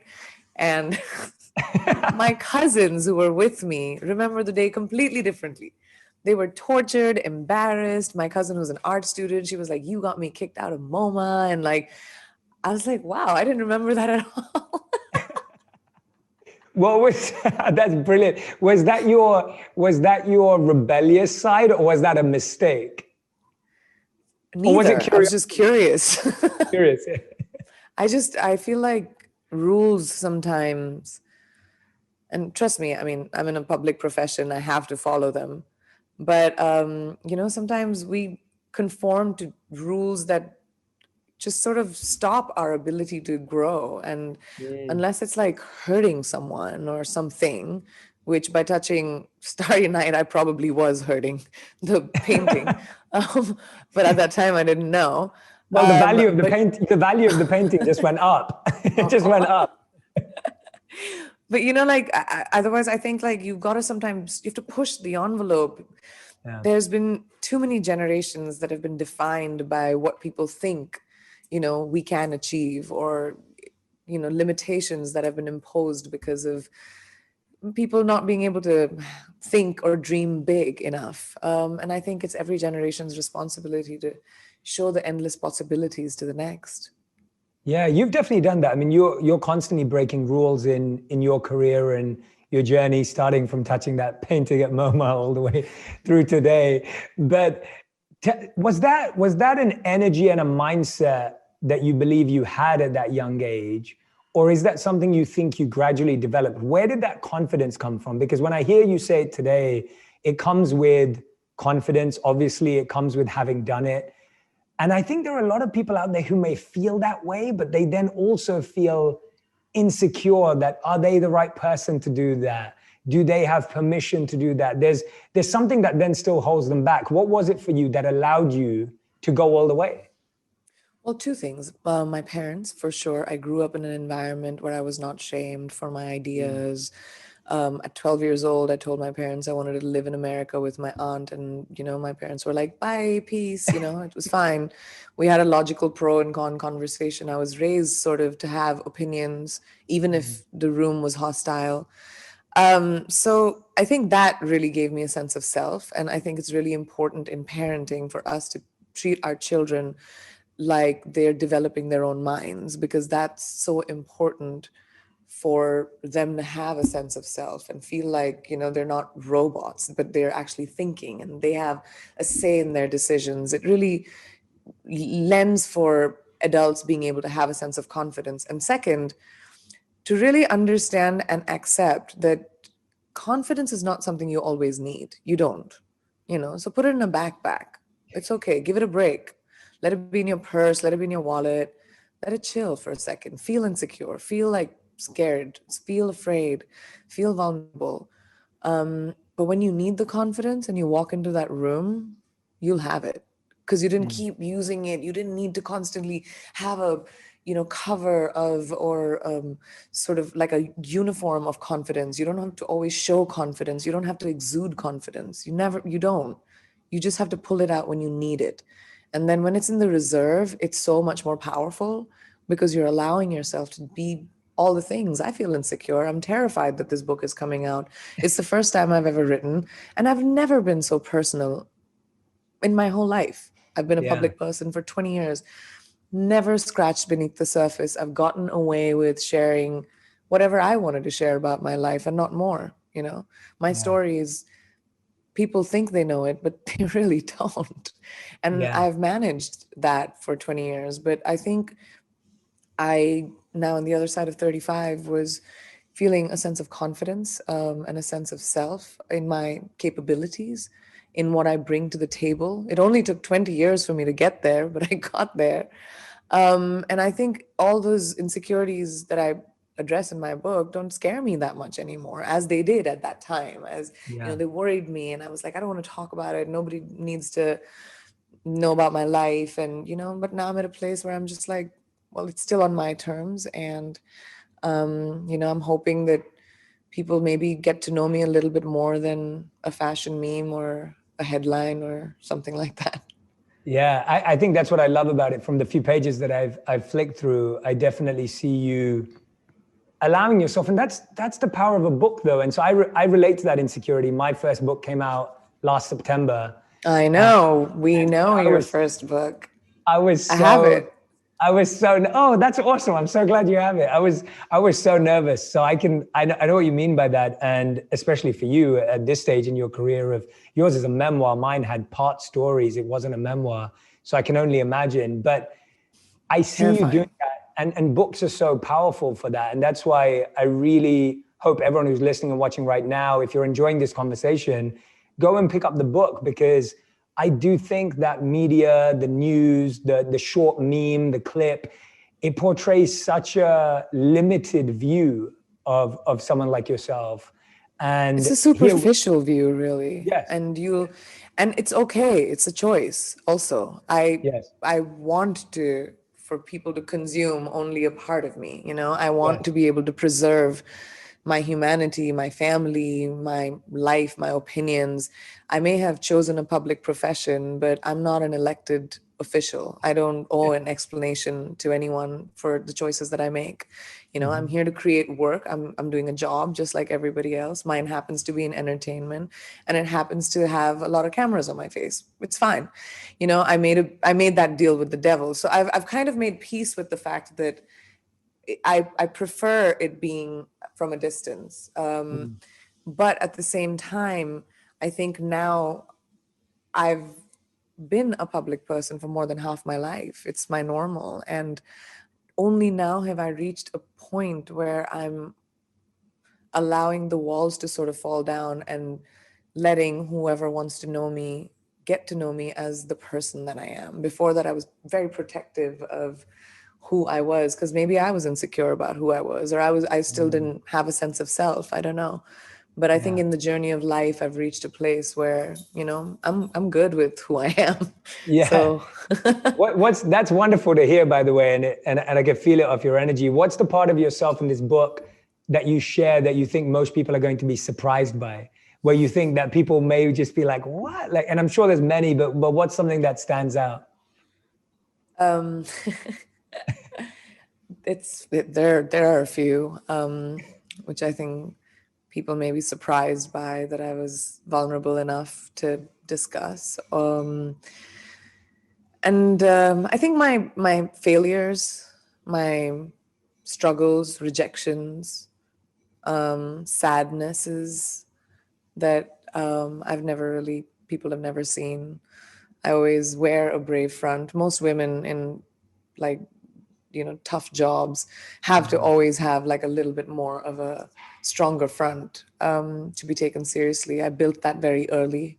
At 18, to be thrown into the limelight of this job. I mean, you know it, you've been in it for a long time. It's a crazy profession. The expectations, the pressure, to deliver under that scrutiny, to be artistic, to yet have a point of view, to be unique, not, have your own trajectory, because that's the only way it'll work. Nobody wants Me Too's in the entertainment business. You want new kind of, you have to always have a sense of evolution. So it was really, really scary in the beginning. And I think everything just changes with time. And this was one of the good changes that came out of it for me. Yeah, no, absolutely. And I'm hoping that, I wonder, do you think that's changing now if someone's coming into the entertainment industry today at 18, or do you think it hasn't changed? Where's your perception on that when you're guiding young artists or seeing people that you follow on social media or, whatever it may be? Are you feeling it's changing? Has it improved or no? The pressure, you mean? Not the pressure, more the, like you were saying, like when you came into the industry, you had to put on a brave front, you had to wear that face. It was the only way to survive. Do you feel it's the same now for young talent as well? I think, well, I was talking about definitely as a female in the entertainment business. Oh, as a female. Okay. Yes. I think so. I think, it's still hard when you're starting out for women to be taken seriously, for your ideas to be given the kind of credence that a man's would as quickly, probably, especially in professions where normally you don't see women, because women have never been pushed in that direction, or women have never wanted to go in that direction because it was never normalized for them that their ambitions could go in that direction. Business, politics, to be heads of companies, engineering, like, coding, policy making, like stuff like that, lawyers. Women have just about in the last few generations been coming to the fore and, are standing neck to neck with guys, but it's still an anomaly. It's still not as normal in terms of numbers. It's still not equal. So until that happens, I think it will be hard for, young girls to be taken seriously when they come into professions that are predominantly male. But it's okay. Women before us have fought the fight, and women after us will fight the fight. It'll just hopefully not be the same fight. Hopefully our generation will not let our kids inherit our problems, as women. We are definitely working in that direction, but I think as the world needs to sit up and take notice that this demand is loud because it's a requirement. This demand is loud because that's what's right, and that is the reflection of the world. Women are 50% of it, and we should be reflected in every area. And basically feminism is that, right? Like, don't decide for me what I should be doing, when I should be doing it, and how I should be doing it. Just like men have had that freedom, give me that as well. Yeah. So I guess it's that.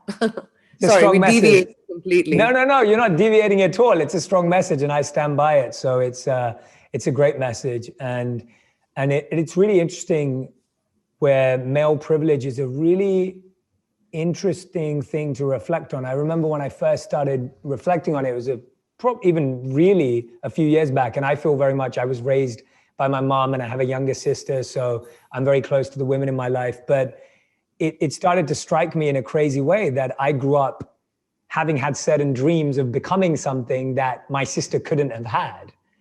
And that wasn't because of the way we were parented, it was because of what you saw. And when that really hit me and I stood and looked at that, and I often encourage a lot of my friends in that direction too. I'm like, if you really think about, if they have a son and a daughter, I'm like, if you really think about some of the options that don't seem available to your daughter, that she may never consider a career. And I really think that consideration is where the equality is, like the opportunity of even having that idea of I could do the that. Opportunity of of having choice. I think, you know, Yes. a lot of women, we are, so I am extremely privileged that I was raised by a feminist. I'm married to a feminist.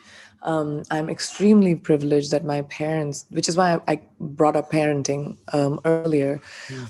A big reason I have a sense of confidence, and I'm on this side of the fight, because it's not as hard as it is on so many women around the world. I still had to fight. Of course, I had to break down the doors, and I had to, you know, prove a point to be taken seriously. I was kicked out of movies and replaced, and, you know, all the things. But I still had it so much easier. There are women around the world that don't have a say in their life, that are married off when, you know, other people decide, that people choose who they are married to, whether they can work or not, when they should have children, what kind of children they should have. And that doesn't mean giving up culture. That doesn't mean giving up tradition. You know, it just means creating opportunity. My father told me when I was very, very young, my mom since I was 9 years old, you will have financial independence before anything you do. It doesn't matter whose daughter you are. It doesn't matter, you know, who you're married to. You'll stand on your own feet, and there's such a power to that. To having, you know, to be raised by parents who put that in my head. So I was ambitious from 12 years old. I decided every year what I wanted to be, and it changed every year. I love hearing that. And it reminded me of something you've said before when you were speaking about your father there, about how Nick for you shares this same admiration of your power and your ambition, and feels, you know, supportive and excited and enthusiastic about the way you carry yourself.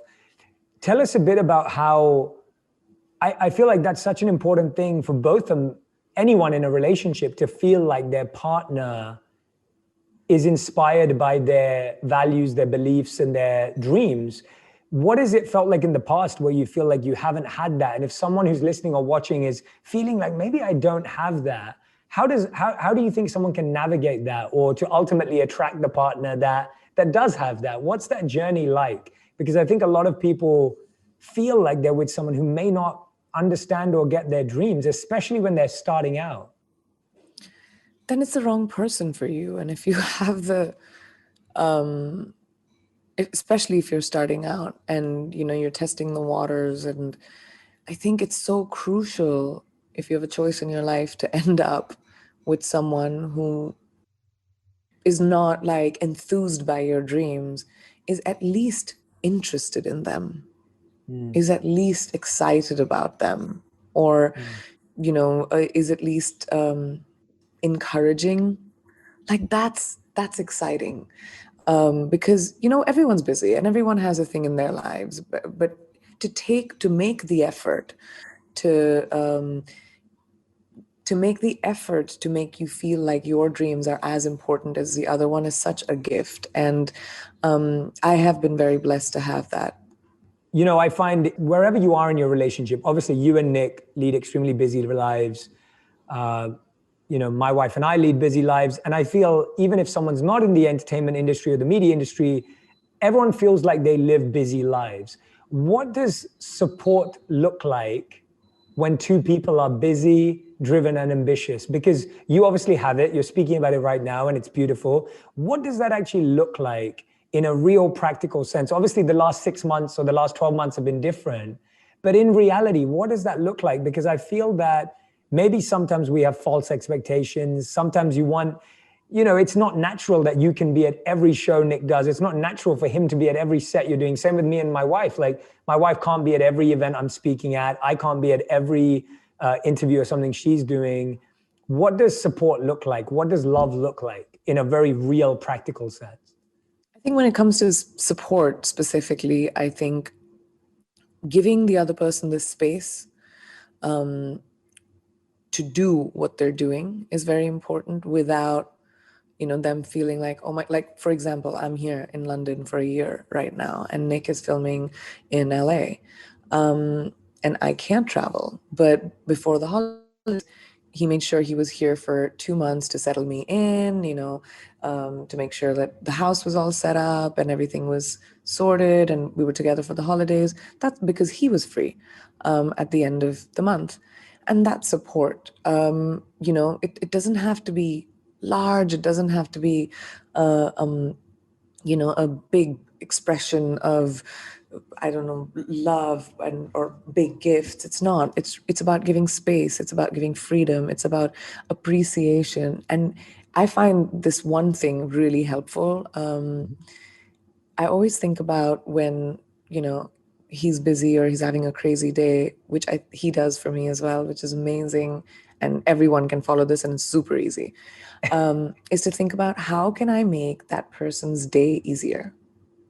Just like, and that's such a lovely, loving thing. Just sometimes I'm, back to back, especially when I was doing promo, I was doing like 20 interviews, and suddenly there'd be like a really nice cocktail that would come in the evening, or suddenly there'd be a really nice like cup of coffee, or, something to eat for me that would come in. And it's just like so sweet to think about that. Or if I'm sitting outside, he'll bring a blanket and put it. It's just being thoughtful and aware about your person. And, that's the greatest form of love, is showing it without really asking for it.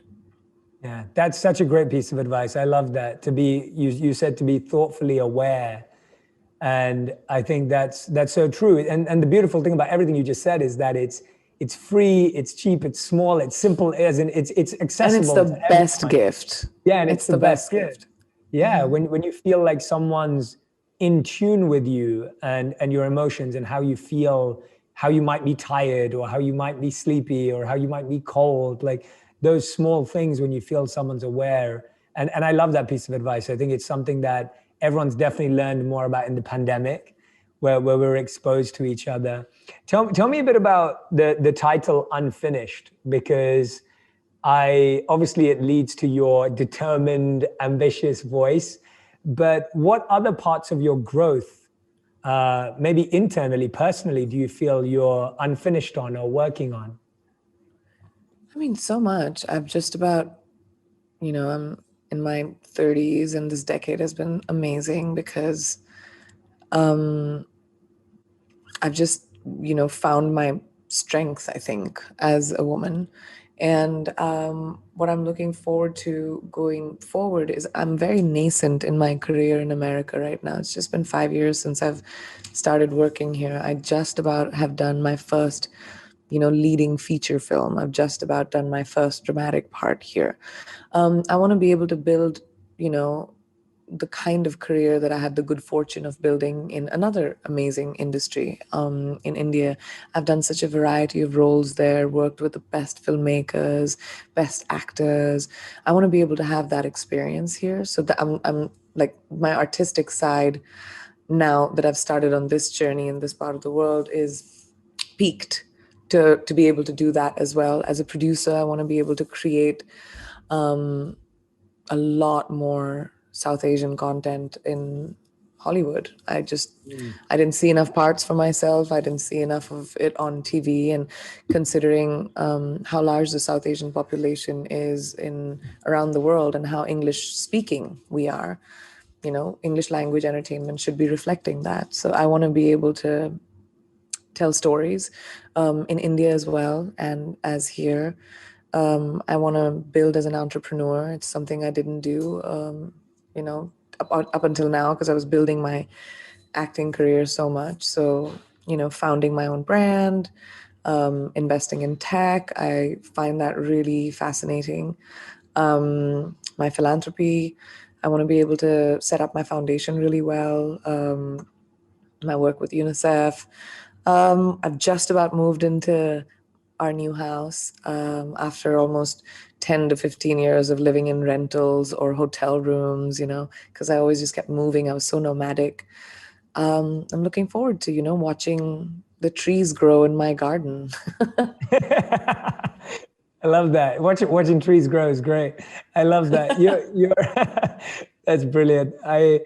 Hearing you say that, I love hearing you talk about the South Asian storytelling. Like, obviously that relates very strongly to me and my roots growing up in London as well, where I think we have an incredibly strong South Asian community, where you are right now, where I was born and raised.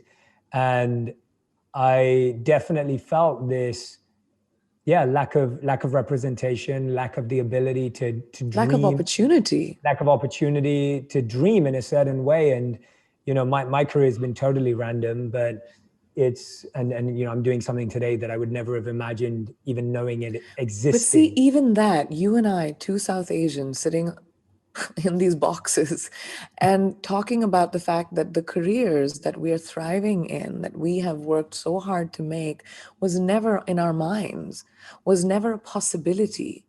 But I would have never dreamed about it because it wasn't in my realm of dreaming. But that's not how it should be. Considering we're 1/5 of the world's population. We're huge. We're everywhere. Okay. And I think, and it shouldn't be so hard for me to, come into an industry and say, I want an opportunity. And for people to be like, oh, well, we're going to have to create that now, won't we? Why? We've existed for a really long time. It's the irony of it is so amusing, but sad at the same time. Yeah, no, that resonates very strongly with me because I didn't even know any careers existed. And when I say this, I don't say it lightly. I genuinely didn't believe careers existed outside of medicine, engineering, and business. Like I didn't know. I didn't know that you could have a successful career in anything else. Me neither. At 17, when it was a fluke why I got into the Miss India pageant, and that kind of kick-started everything for me. But I wanted to be an engineer because those were the options: doctor, engineer, lawyer. And if you come from an academic family or failure, if you come from an academic family, or our parents are immigrants, and our parents, like my parents, even in India, were building their businesses for the first time. It wasn't inherited from them, so they also were surviving. And I think it's that survival instinct that sort of pushed them to put the aspirations that they knew best, on their kids. Like this is the best job. You'll always make money. You will be stable. Yes. But also the internet sort of changed our, I think, our generation. The fact that the internet made the world such a small place, which is another big reason why we should see so much more representation, is because we're catering to the whole world now. What was different about your ability to break out? And I'm not saying, and you're not an egotistic person. I'm not asking you to be egotistic. I'm asking you to share lessons.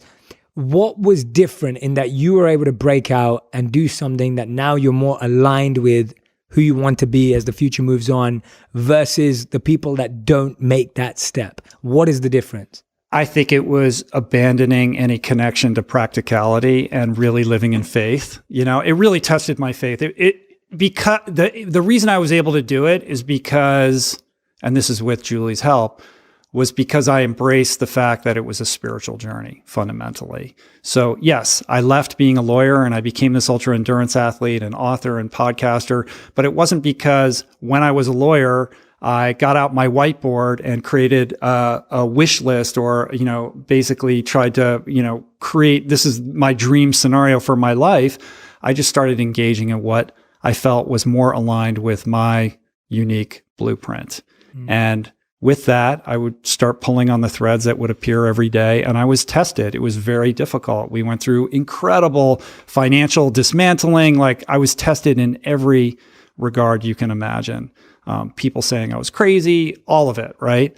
But by having faith and trusting in that sense of what was right for myself, and learning to listen to and rely on that instinctual voice, I think taught me a lot about who I am and also about resolve. And ultimately, I think that's why I was able to see it through. So if you look on the internet, it kind of looks like it all happened like this, like overnight, I just made this decision and became this other thing.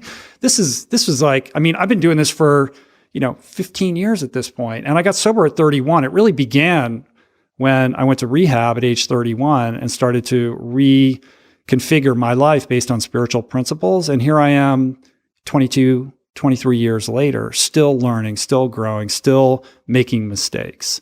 So it's very much not an overnight thing, and it's all a spiritual journey. And what is your faith in at that time? Because it's almost like most people, when they're in that transition, it's like you don't really have faith in yourself, or you may not have faith in your skills. Like, is your faith in the belief that doing the right thing is the right thing either way? Or is your faith in the fact that you have your wife who's supportive? Like, what is that faith in? Because I feel like that's the hardest thing for people. And I can only speak for myself that I knew that my faith was in the guidance of my teachers. My faith was in the books that I'd read and the philosophy I believed in.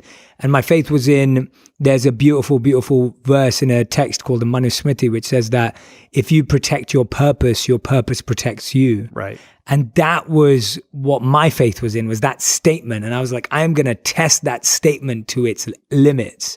But that statement requires that you understand what your purpose is. Correct. Yes. Absolutely. And I very much did not know what that's my what I'm saying. purpose So what was your faith in? So, well, first of all, I will say that I was on a journey to discover what that purpose was, and I had a fundamental belief that I did have that there is or was a purpose for me to discover, and I used endurance training as a vehicle for that process of self-discovery, because there's something about being out on a trail for hours and hours and hours, or on an 8-hour bike ride.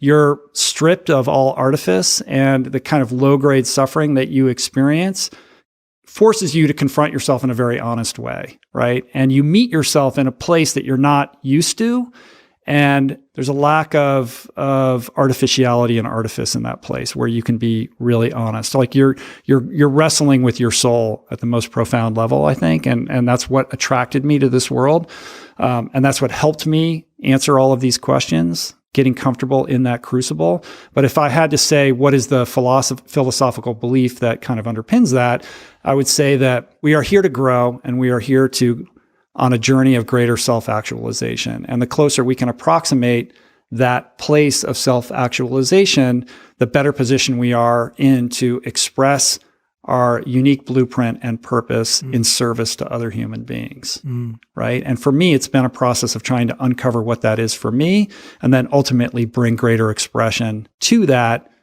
for the betterment of other people. What does it feel like right now that it is for you compared to when you first started on this path? Where's the evolution of that? Yeah, well, it's interesting because for a long time it was like, oh, you're the vegan ultra endurance athlete guy. And it's like, yeah, I am. And I did those things.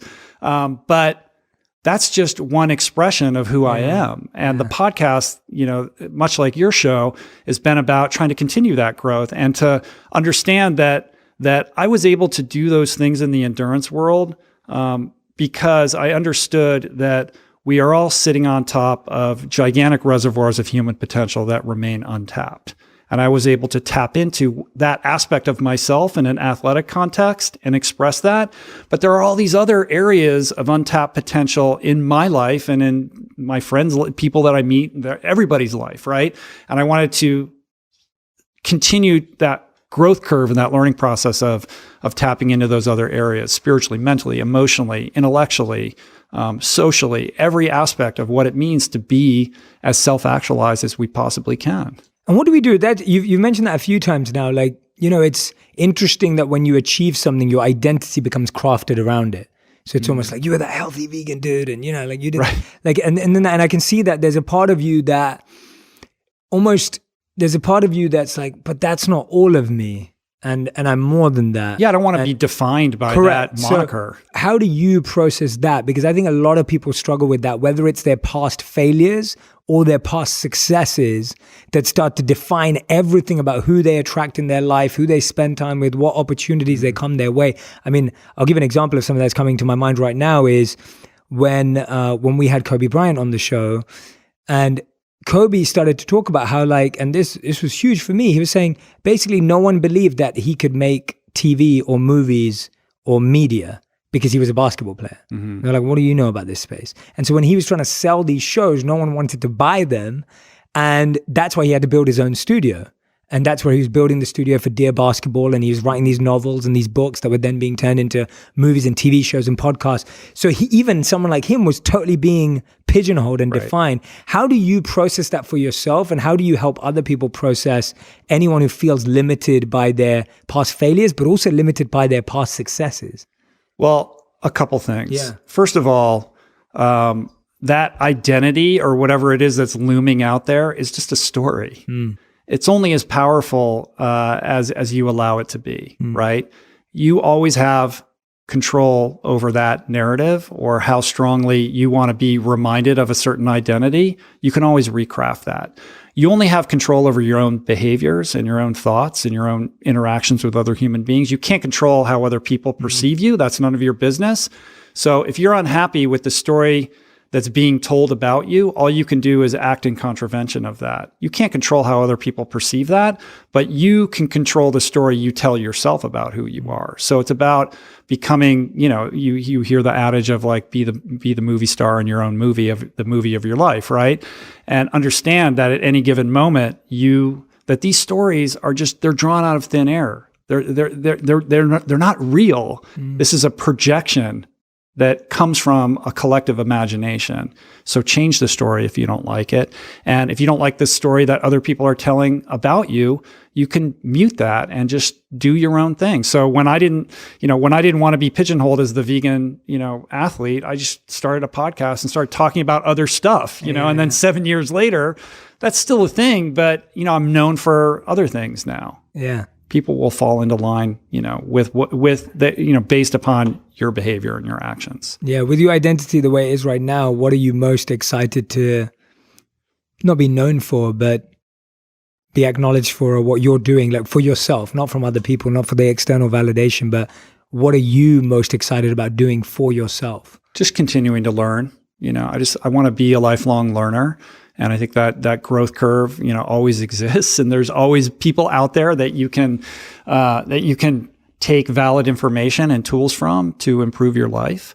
So I don't spend a lot of time thinking about how I want to be perceived. No, of course. But I think that and people ask me like, oh, what's the vision? Where do you see yourself in 5 years? It's like I don't think about that. Like I'm so fulfilled in doing what I'm doing right now, and the fact that I get to be on this personal growth trajectory by having amazing conversations with incredible human beings. And then you get to share that with other people and it impacts them. I mean, I don't know about you, but I can't think of anything more, more gratifying, any kind of career trajectory that would be more gratifying than that. So what's the most interesting thing you learned recently, whether it was a skill or a technique or a fact or a stat or some research that blew your mind or some experience that just really changed the way you were thinking about something? I'd probably go back to Kamal Ravikant, like him and his simple practices of learning how to love himself. Like he walked me through these experiences where he really hit rock bottom emotionally in a couple different ways throughout his life, and how these very basic, simple, easy to apply practices have transformed how he sees the world and experiences the world. I think is really profound because of its sheer simplicity and power. Do you think, based on that, what you just said now, humans only change through pain? I get that a lot. I mean, pain is the best motivator for change, obviously. And I think the biggest changes that I've made in my life have really been forged through pain. Does that mean I'm stubborn? Like I'm not going to change until, my whole world is falling on top of me. And then, oh yeah, okay, I guess I need to modify that. Yeah. But it is amazing how human beings are wired that way, because the possibility of change exists in every moment, right? And yet we seem incapable or challenged in our ability to leverage that unless we're being pressured by some external force to do so.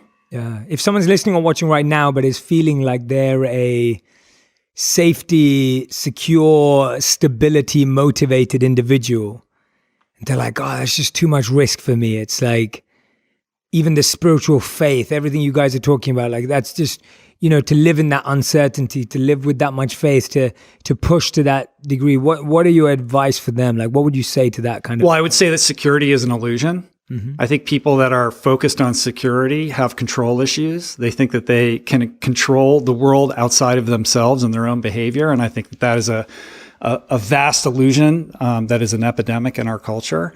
I think in every moment we have this sense of, I'm good, things are static, like I can just stay in this place. And the truth is, with every breath, with every thought that we entertain, with every word that comes out of our mouth, we're either growing as an individual or we are regressing. That's the truth, right? And there is no security. Everything is a risk. We're here for a very short period of time. So my call to action to everybody is don't wait until you find yourself in some existential crisis because you've been living your life based upon some, social rule book that doesn't fit your own blueprint. Instead, embrace what is uniquely you and have the courage and the fortitude and the faith to try to bring expression to that. It may be scary and it might contravene what your parents want for you and it might seem risky, but ultimately, I think the riskiest thing to do is to play it safe and live your life in accordance with, somebody else's expectations of what you should do and be. How did you know that you'd found something about yourself that was uniquely you? Like you've said that a few times now, uniquely you. How do you know when something is uniquely you? Because I feel like so many of us are either so influenced by everything that's happening or I feel like we've lost our ability to talk to ourselves and know that that's our voice. Yeah. Right? Like it's like most people, when you hear a voice, they hear a voice in their head. They don't know if that's them or something else and they can't tell the difference. So what are those indicators or signals where you're like, yeah, that I'm getting closer, even if I'm not It's there? a really good question. And I don't have like a simple pithy answer. Sure. I think it's hard. I think you're correct in that we're so distracted. Our phones are always in our hands. There's always a reason to not be present with ourselves. And the more detached we become, the more difficult it is to know what that internal voice is. So I think the process of trying to understand what is unique about Jay involves that looking inward process, right? It's about meditation and mindfulness and getting quiet and trying to, spend time contemplating, like, what was it that made you happy as a kid? Like, what did you like to do when you were left to your own devices that now you feel like you haven't done in a long time or would be foolish as an adult to spend time doing? And maybe there's a lesson there for you to see. I don't know. I can't answer that for you, but I know that those answers reside within all of us. And in order to heed them or get clarity, you really have to have the discipline to carve out that kind of quiet time, solitude with yourself. What's the best advice you've received on solitude on the podcast? Is there anyone you remember that kind of you just felt embodied solitude the best, or that kind of quiet, or that? Yeah, I mean, there's been a couple people. Of course, you have like meditation masters like Sharon Salzberg. Who I think maybe the most profound, though, in the most grounded way was Yuval Noah Harari. Basically talking about how like clarity is a superpower. And now, because we're so distracted, distraction is our natural disposition to just be clear and quiet, to have presence of mind, to have clarity about what you think about a particular thing, is a superpower, where that used to just be normal, right? Which kind of makes it easier to distinguish yourself, because all you have to do is put the phone away, learn how to be quiet, learn how to connect with your internal voice. And that makes you much more capable than the person sitting next to you. What was the conversation that surprised you the most? Was there anyone that not blew your mind, but just surprised you with a belief that maybe something you held true, but when you spoke to them, they changed your mind on it? Was there anyone like that changed your mind on something that you thought was very concrete in your life? Or I'm always fascinated by our beliefs and how they can shift. Like, I've always considered myself to be someone who, I felt like when I was spiritually immature, I felt like I had my beliefs and they were the answers, and then nothing else was true. So what I believed was true and anyone else's answers were completely false. Right. And then as I started to grow more, you start to realize you know nothing. And you're like, okay, I don't know anything now because I'm not really sure about any of these beliefs. And then you get to a point where it's like, well, I have some values and beliefs. They work for me. And now I'm willing to trade and upgrade based on what I'm exposed to, because now I learn that I need to have a map or a guidebook or a rule book that works, because you need that for life. But then I hear someone say something and I'm like, oh, like that has just opened up my mind in a completely different way. I think in addition to that, what happens when you're confronted with a truth that contravenes your worldview, the first thing that it does is it pushes that cognitive bias button, and you're like, that can't be right because this is the way I see the world, right? So you feel the resistance coming up. So for you to say, oh, wow, I didn't think of it that way, and to embrace that difference of opinion or perspective, I think is the healthiest thing to do. So for me, it's less about, oh, here's an example, and more about trying to be in that place of empathy and compassion and openness, and to notice when I feel like my resistance creeping up, whether it's somebody who has a different, nutritional or dietary perspective than I do, or somebody who, was able to get sober and maintain their sobriety, by way of a protocol that is at odds with like how I think it should be done. You know what I mean? Yeah. And to just be like, the world's a big place. The human condition is multivaried. Like, I don't have all the answers. And to be able to sit with somebody who's coming from a different perspective.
And try to find mutual ground and meet them where they're at with compassion and with empathy, I think is really powerful.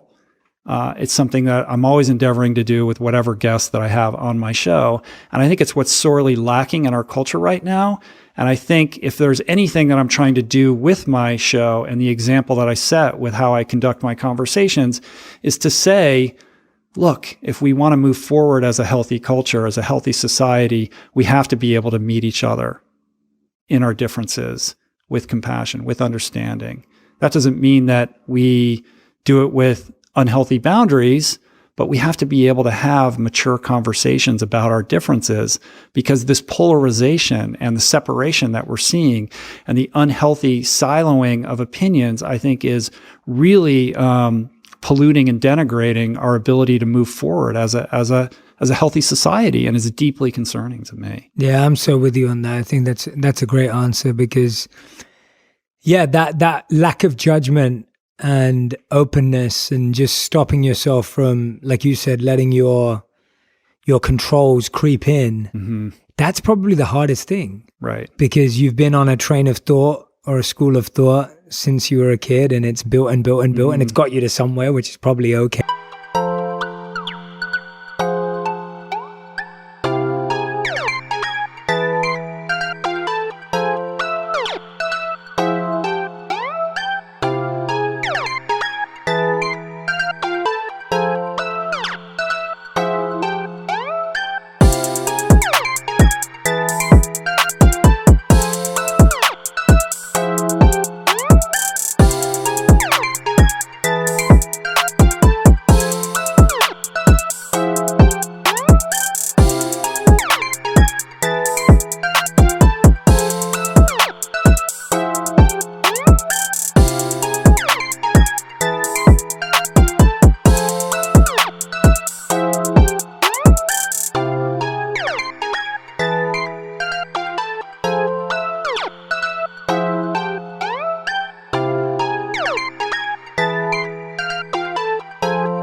And then all of a sudden someone comes and just surprises you with a note. What's been the best way you've found, apart from having conversation on the podcast, have you found that people are able to create that openness in their own lives? Is it more travel? Is it watching things that you wouldn't watch? Like, what have you seen that? Like, how can we encourage that more for people to be okay with exposing themselves to opposing ideas without placing judgment on them? Yeah, it's tough. I mean, I think travel is a big one, right? Investing in experience. People who have done that tend to have broader views and perspectives and more open-minded about a variety of issues than